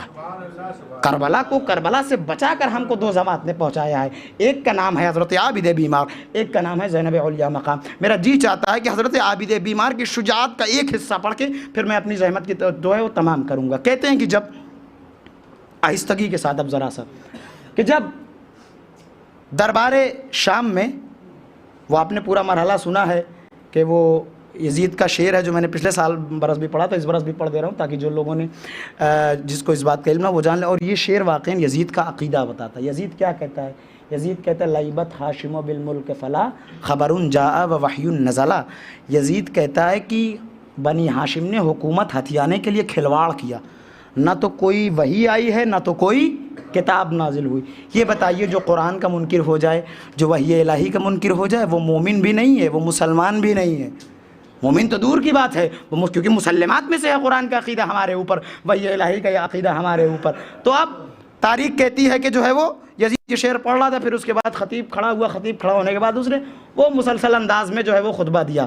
اچھا، خطبہ دینے کے بعد جب اس نے بتایا کہ ہم نے حسین کو ایسے مارا کہ حسین ایسے بھاگ رہے تھے جیسے جو ہے ایک جانور اپنے بچوں کو بچا کے بل میں بھاگتا ہے، ہم ویسے حسین ایسے بھاگ رہے تھے۔ ایک مرتبہ یہ جملہ سننا تھا، میرا چوتھا امام کھڑا ہوا، کھڑا ہونے کے بعد کہتا ہے خطیب کیا بک رہا ہے؟ کیا تو نے بندوں کی رضا خریدنے کے لیے خدا کی ناراضگی خرید لی؟ کیا تو نے بندوں کی رضا خریدنے کے لیے خدا کی جو ہے وہ ناراضگی خرید لی؟ اس کے بعد میرے چوتھے امام ایک جملہ کہتے ہیں، امام کہتے ہیں یا یزید اذن لی، یزید مجھے اجازت دے۔ کس بات کی؟ امام کہتے ہیں ان اسعد ھذا الاعواد، یزید مجھے اس بات کی اجازت دے کہ میں اس لکڑی کے مجموعے پہ چڑھوں۔ مولا ابھی تک زمانہ اس کو ممبر کہہ رہا ہے، اس کو ممبر رسول کہہ رہا ہے۔ مولا نے کہا یا یزید اذن لی ان اسعد هذه الاعواد، یزید مجھے اجازت دے میں اس لکڑی کے ممبر پہ چڑھوں۔ یعنی امام کا یہ جملہ بتاتا ہے وہ جگہ جہاں سے مذمت اہل بیت ہو وہ لکڑیوں کا انبار ہے، ممبر نہیں ہو سکتا۔ وہ لکڑیوں کا انبار ہے، وہ ممبر نہیں ہو سکتا۔ پھر اس کے بعد جب یزید نے امام سے مخاطب ہوئے تو امام ایک جملہ کہتے ہیں، امام کہتے ہیں اب القتل تحددنی یا یزید۔ یہ جملہ ذرا سا اپنے دل اور دماغ میں 2 منٹ کے لیے محفوظ کر لے۔ امام کیا کہتے ہیں یزید سے؟ اب القتل تحددنی یا یزید، اے یزید کیا تو سجاد کو موت سے ڈراتا ہے؟ توجہ چاہتا ہوں، اب القتل تحددنی یا یزید، اے یزید تو سجاد کو موت سے ڈراتا ہے۔ یہ لہجہ بالکل ملاحظہ فرمائیں کہ ایسے ہی ملتا جلتا ایک اور قصہ ہے۔ کہتے ہیں 28 رجب کو جب جو ہے وہ 28 رجب کے سفر سے پہلے جب امام کو مدینے میں طلب کیا گیا، امام کے سامنے وہ پورا مقدمہ رکھا گیا، امام نے جب انکار کیا، جب امام پلٹ کے جانے لگے تو مروان کہتا ہے ولید سے اگر آج حسین ہاتھ سے نکل گئے تو کل حسین ہاتھ نہ آئیں گے، ایسا کرو حسین کے سروتن میں جدائی کر دو۔ یہ جملہ حسین نے سنا کہ حسین پلٹنے کے بعد کہتے یبنت طلقا، اے آزاد کیے ہوئے کے بیٹے، انت تقتلنی ام ہوا، تو مجھے مارے گا یا وہ مجھے مارے گا؟ لہجہ ملاحظہ فرمائے، مولا حسین نے دربار مدینہ میں کیا؟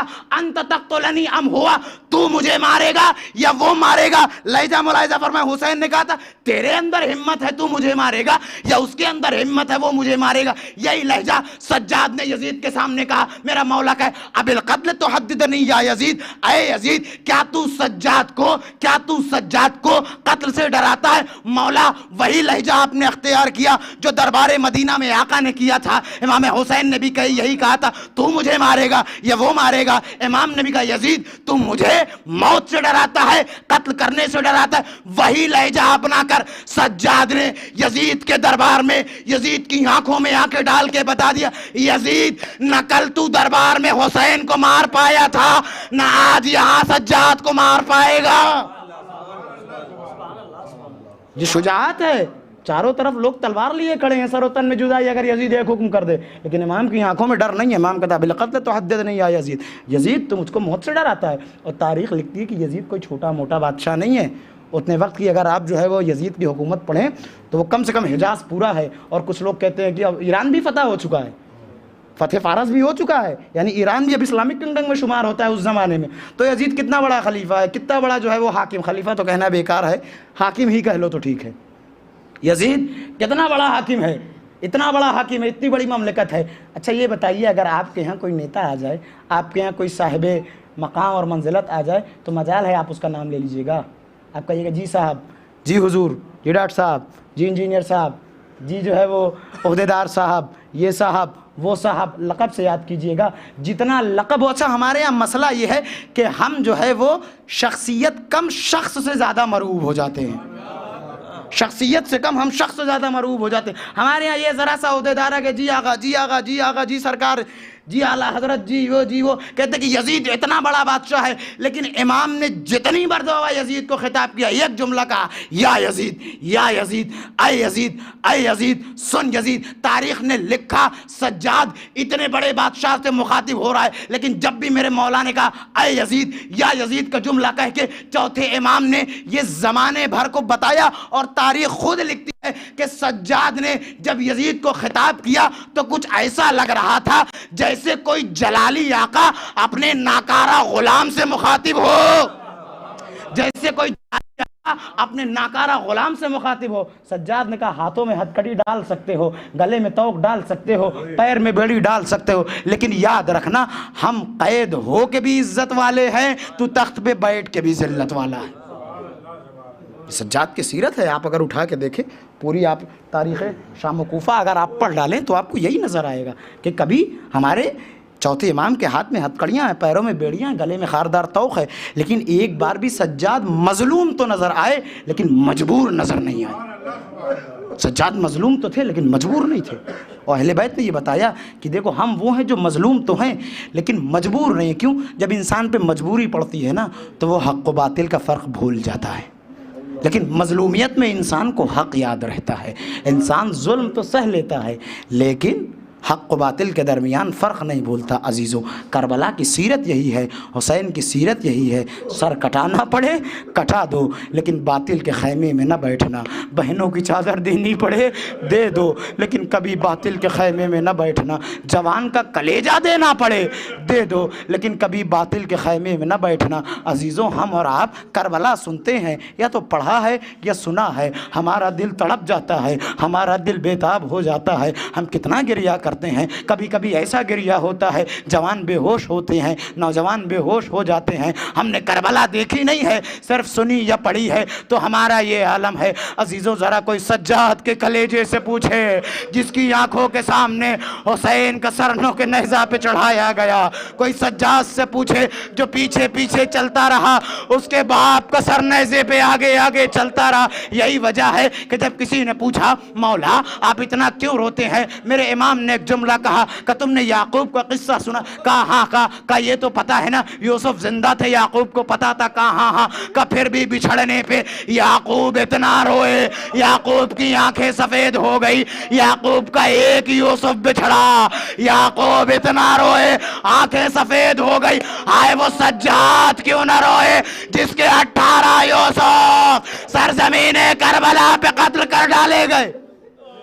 اللہ اکبر اللہ اکبر. یہی وجہ ہے. اچھا، کربلا کے مصائب تو ایک طرف، لیکن جب بھی وہ جملہ بڑا مشہور ہے، وہ جب بھی جملہ ہمارے چوتھے امام سے پوچھا گیا مولا سب سے زیادہ مصائب کہاں پڑے، میرا مولا 3 بار کہتا ہے الشام الشام الشام. میرا سوال یہ ہے مولا شام تو ایک ہی جگہ ہے، شام ایک ہی شہر کا نام ہے، یہ 3 بار شام شام کیوں کہا مولا نے 3 بار کیوں کہا الشام الشام الشام. میرا جی چاہتا ہے مولا نے الشام الشام 3 بار کہہ کے 3 مرحلے یاد دلائے ہو. بازار شام، دربار شام، زندان شام. تاریخ لکھتی ہے جب یہ قافلہ شام کے بازار میں پہنچا ہے نا، تاریخ بتاتی ہے جناب زینب کا جملہ میرا چوتھا امام کہتا ہے میری مظلومیت سنوگے، ہم وہ ہیں جنہوں نے بازار شام کے دربار کے باہر کھڑے ہو کر 18 اذانیں کھڑے ہو کر سنی ہے. اللہ اکبر. امام کے اوپر اللہ جانے شام میں کیسے مصائب پڑے. میں مفصل انداز میں مصائب نہیں پڑھ سکتا، میرا جی چاہتا ہے بس 2 روایتیں پڑھ کر تمام کرتا ہوں، اس لیے کہ 25 محرم الحرام ہمارے چوتھے امام کی شہادت کی تاریخ گزری ہے. ایک مرتبہ راوی آتا ہے، راوی کا نام نعمان ہے. نعمان آ کے کہتا ہے مولا، غالباً راوی کا نام نعمان ہے. نعمان آ کے کہتا ہے مولا ہم نے سنا ہے کہ شام میں یہ مصائب پڑے اور آپ کے جو دربار میں یہ مصائب پڑے، زندان میں یہ مصائب پڑے. مولا میرا جی چاہتا ہے ذرا میں آپ سے یہ سنوں کہ راہ شام میں کون کون سی مصائب پڑے. مقتل لکھتا ہے سجاد نے 7 مصائب کا تذکرہ کیا ہے، میں صرف 2 مصائب پڑھوں گا. میرا مولا کہتا ہے کہ آؤ میں تم کو مصائب راہ کوفہ و شام بتاتا ہوں. میرا آقا کہتا ہے کہ تم نے سنا ہے جب ہمارا قافلہ چلتا تھا تو اس کے ساتھ کیا ہوتا تھا، میں بتاتا ہوں. جب ہمارا قافلہ رکتا تھا تو کیا ہوتا تھا. کہ مولا بتائیے کیا ہوتا تھا. مولا نے فرمایا جب ہمارا قافلہ رکتا تھا ہماری بیویوں کا جھرمٹ بنایا جاتا تھا، جھرمٹ بنا کر بیویوں کو بٹھا دیا جاتا تھا. بٹھانے کے بعد اس جھرمٹ کے بیچ میں ہمارے شہداء کے سر لا کے رکھ دیے جاتے تھے. ذرا تصور کرو لیلا کی آنکھوں کے سامنے 18 سالہ اکبر کا ساتھ، ام فروا کے سامنے 14 سالہ قاسم کا ساتھ، میری پھوپھی کے سامنے میرے بابا حسین کا سر. اللہ اللہ، آپ کی آنکھوں سے اشک ازا جاری ہو گئے. یہ ایک مصائب تھا. آخری مصائب کا میں تذکرہ کرتا ہوں. مولا فرماتے تم نے سنا ہے نا کہ جب بھی ہم راہ سے گزرتے تھے کبھی ہمارے راستے میں کانٹے بچھائے جاتے تھے، کبھی ہمارے اوپر گرم پانی پھینکا جاتا تھا. لیکن مولا کہتے تم نے یہ بھی سنا ہوگا کبھی کبھی ہمارے سروں پر جلتے ہوئے انگارے پھینکے جاتے تھے. مولا کہتے یہی قصہ ہے. ایک مرتبہ میں گزر رہا تھا، کسی نے چھت کے اوپر سے ایک تشت انگارے اٹھا کر ہمارے قافلے پہ پھینکے اور انگاروں میں سے کچھ انگارے سجاد کے امامے پہ آ کے رک گئے. سجاد کے ہاتھوں میں ہتھکڑیاں، پیروں میں بیڑیاں تھی. سجاد اتنا مجبور تھا کہ انگاروں کو ہٹا نہیں سکتا تھا. ایک مرتبہ میرے آقا نے کہا اس انگارے نے پہلے امامہ جلایا پھر میرا سر جلایا. سجاد نے امامہ ہٹا کے کہا دیکھ دیکھ نعمان یہی وہ نشان ہے. مولا رونے لگے. نعمان کہتے ہیں آقا کیوں رو رہے؟ مولا کہتے ہیں نہیں نہیں مجھے میرے مصائب نہیں یاد آ گئے, بس میں نے یہ سوچا میرے ہاتھ بندھے تھے, انگارے ہٹا نہ سکا. ہائے میرا چچا عباس جب مقتل میں گرا دونوں ہاتھ کٹ چکے تھے, چہرے کے بال. اللہ اللہ اللہ اللہ. باخری دو چار جملے مصائب کے سن لے. مقتل لکھتا ہے کہ کچھ جنازے ایسے ہیں جن کو جب غسل دیا جانے لگا غسل دینے والوں نے چیخ ماری ہے. بڑے کمال کے مصائب ہے. کچھ جنازے ایسے ہیں جن کو جب غسل دیا جانے لگا غسل دینے والوں نے چیخ ماری ہے. تاریخ کا پہلا جنازہ صدیق عالم حضرت زہرا کا تھا. غسل دیتے دیتے علی نے چیخ ماری. سلمان نے کہا آقا چیخا کیوں؟ علی کہتے ہائے زہرا کی پسلیاں ٹوٹے تھے. زہرا نے کبھی بتایا نہیں. دوسرا جنازہ زندان شام میں سکینہ کا ہے. دوسرا جنازہ زندان شام میں سکینہ کا. مقتل لکھتا ہے جب غسالہ غسل دینے لگی ایک بار تو چیخ مار کے بے ہوش ہو گئی. جب غش سے افاقہ ہوا زینب نے کہا غسالہ تو بے ہوش کیوں ہو گئی؟ ایک بار تو غسالہ کہتی بیوی کیا اس بچی کو کوئی بیماری لاحق تھی؟ کہا نہیں. کہا پھر کیا ہوا؟ کہا جیسے ہی میں اس بچی کا کرتا اتارنا چاہتے ہو اس بچی کی جلد کرتے کے ساتھ کھینچنے لگتی ہے. اللہ اکبر. دوسرا جنازہ. تیسرا جنازہ تاریخ کا سن لے. میں نے مصائب ختم کیا. پہلا جنازہ زہرا کا تھا جس پر علی نے چیخ ماری. دوسرا جنازہ بی بی سکینہ کا تھا جس پہ غسالہ نے چیخ ماری. کہتے تیسرا جنازہ وہ واحد جنازہ ہے جو شان سے اٹھنے جا رہا ہے. غسل دینے والے کا نام محمد باقر ہے. مقتل لکھتا ہے ایک مرتبہ میرا پانچواں امام غسل دینا شروع کر. غسل دیتے دیتے ایک مرتبہ میرا پانچواں امام چیخ مار کے روتا ہے. لوگوں نے پوچھا آقا چیخ کیوں ماری؟ کہا جیسے ہی میں نے اپنے بابا کے کرتے کو ہٹایا کیا دیکھا؟ طوق سجاد نے سجاد کے بدن کے گوشت کو ایسا تمام کیا ہڈیاں دکھنے لگی. اسی لیے میرا 12واں امام فرماتا ہے سلام ہو میرا اس جد مظلوم کے اوپر جس کے بدن کا گوشت زنجیریں کھا.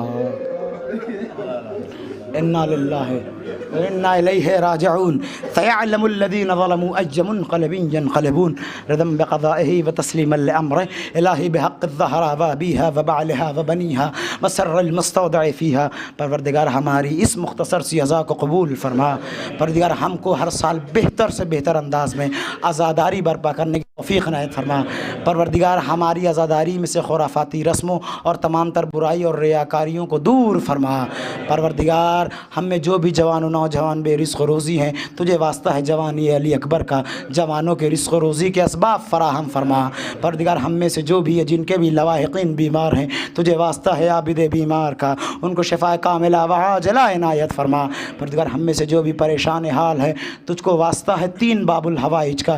ایک باب الحوائج ابو الفضل العباس ہے, ایک باب الحوائج حضرت علی اصغر ہے, ایک باب الحوائج امام کاظم ہے. پروردگار یہ تینوں باب الحوائج کا واسطہ ہم میں سے جو بھی جس طریقے کی حاجتیں لے کے بیٹھا ہے پروردگار اس کی حاجتوں کو پورا فرما. پروردگار ظلم بہت سر چڑھ کر بول رہا ہے. پروردگار ظلم ظالم اور ظالم طاقت قوت امریکہ و اسرائیل کو نیست و نابود فرما. پروردگار مظلومین جہان شیعیان جہان جمہوریہ اسلامیہ ایران کی محافظت فرما.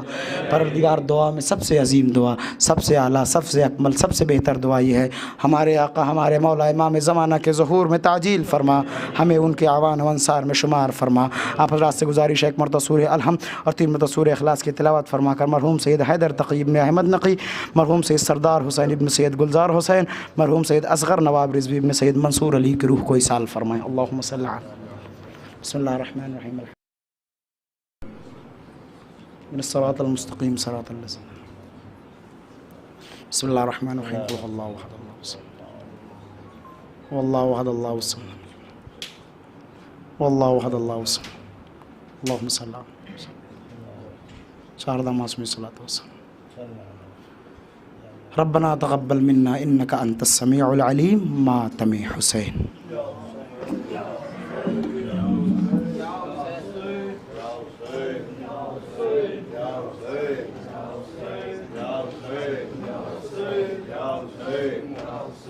Ya Hussein, Ya Hussein, Ya Hussein, Ya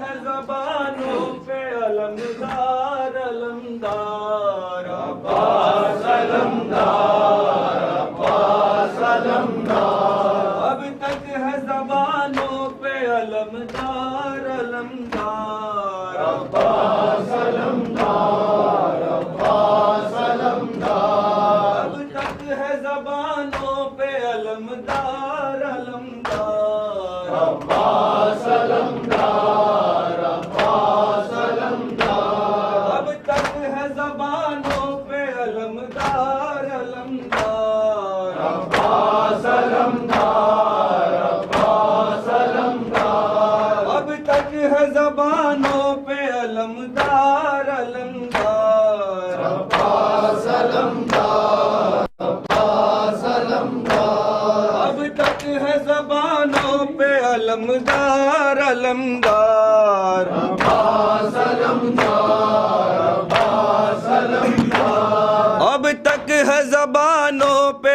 علمدار علمدار عباس علمدار عباس علمدار کس شان سے بابا کا علم تو نے اٹھایا عباس علمدار عباس علمدار کس شان سے بابا کا علم تو نے اٹھایا عباس علمدار عباس علمدار مشکی زچدہ لوٹ کے گھر تو نہیں آیا عباس علمدار عباس علمدار مشکی زچدہ لوٹ کے گھر تو نہیں آیا عباس علمدار عباس علمدار اے شیر جواں اے پسر حیدر کرار عباس علمدار عباس علمدار اے شیر جواں اے پسر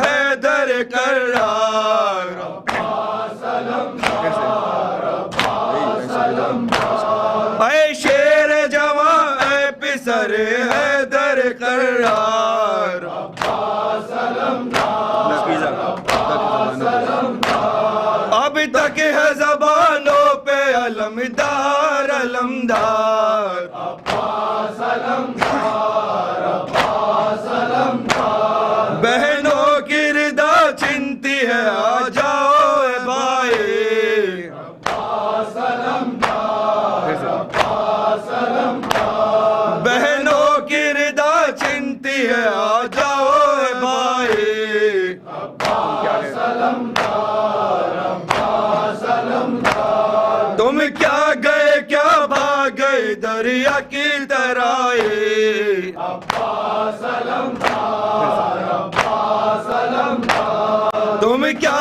گئے کیا بھاگ گئے دریا کی طرح عباس علمدار عباس علمدار اب تک ہے زبانوں پہ علمدار علمدار عباس علمدار عباس علمدار اب تک ہے زبانوں پہ علمدار علمدار عباس علمدار عباس علمدار اب تک ہے زبانوں پہ علمدار علمدار عباس علمدار عباس علمدار اب تک ہے زبانوں پہ علمدار علمدار عباس علمدار عباس علمدار ابا کے لیے جب لیا ہاتھوں کا سہارا تو سجاد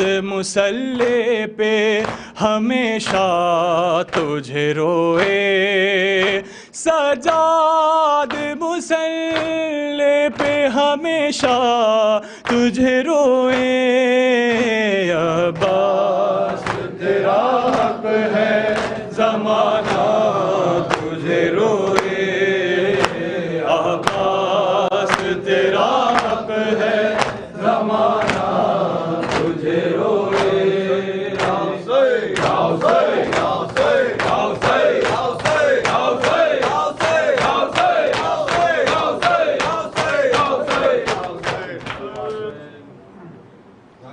السلام علیکم یا ابا عبداللہ، السلام علیکم یا ابن رسول اللہ، السلام علیکم ورحمۃ اللہ وبرکاتہ. السلام علیکم یا غریب الغرباء، السلام علیکم یا من الضعف للفقر، السلام علیکم یا شمل الشموز، السلام علیکم یا نس النفوس، السلام علیکم یا المدفون برزتوز، السلام علیکم مغشیت والزوار فی اليوم الجزاء، السلام علیکم یا سلطان العرب والعجم یا ابا الحسن علی بن موسر ورحمۃ اللہ وبرکاتہ. السلام علیکم یا صاحب العصر والزمان، السلام علیکم یا خلیفۃ الرحمن، السلام علیکم یا شریک القرآن، السلام علیکم من زماننا عزجل اللہ تعالی فرجک وصال اللہ مخرج، السلام علیکم ورحمۃ اللہ وبرکاتہ.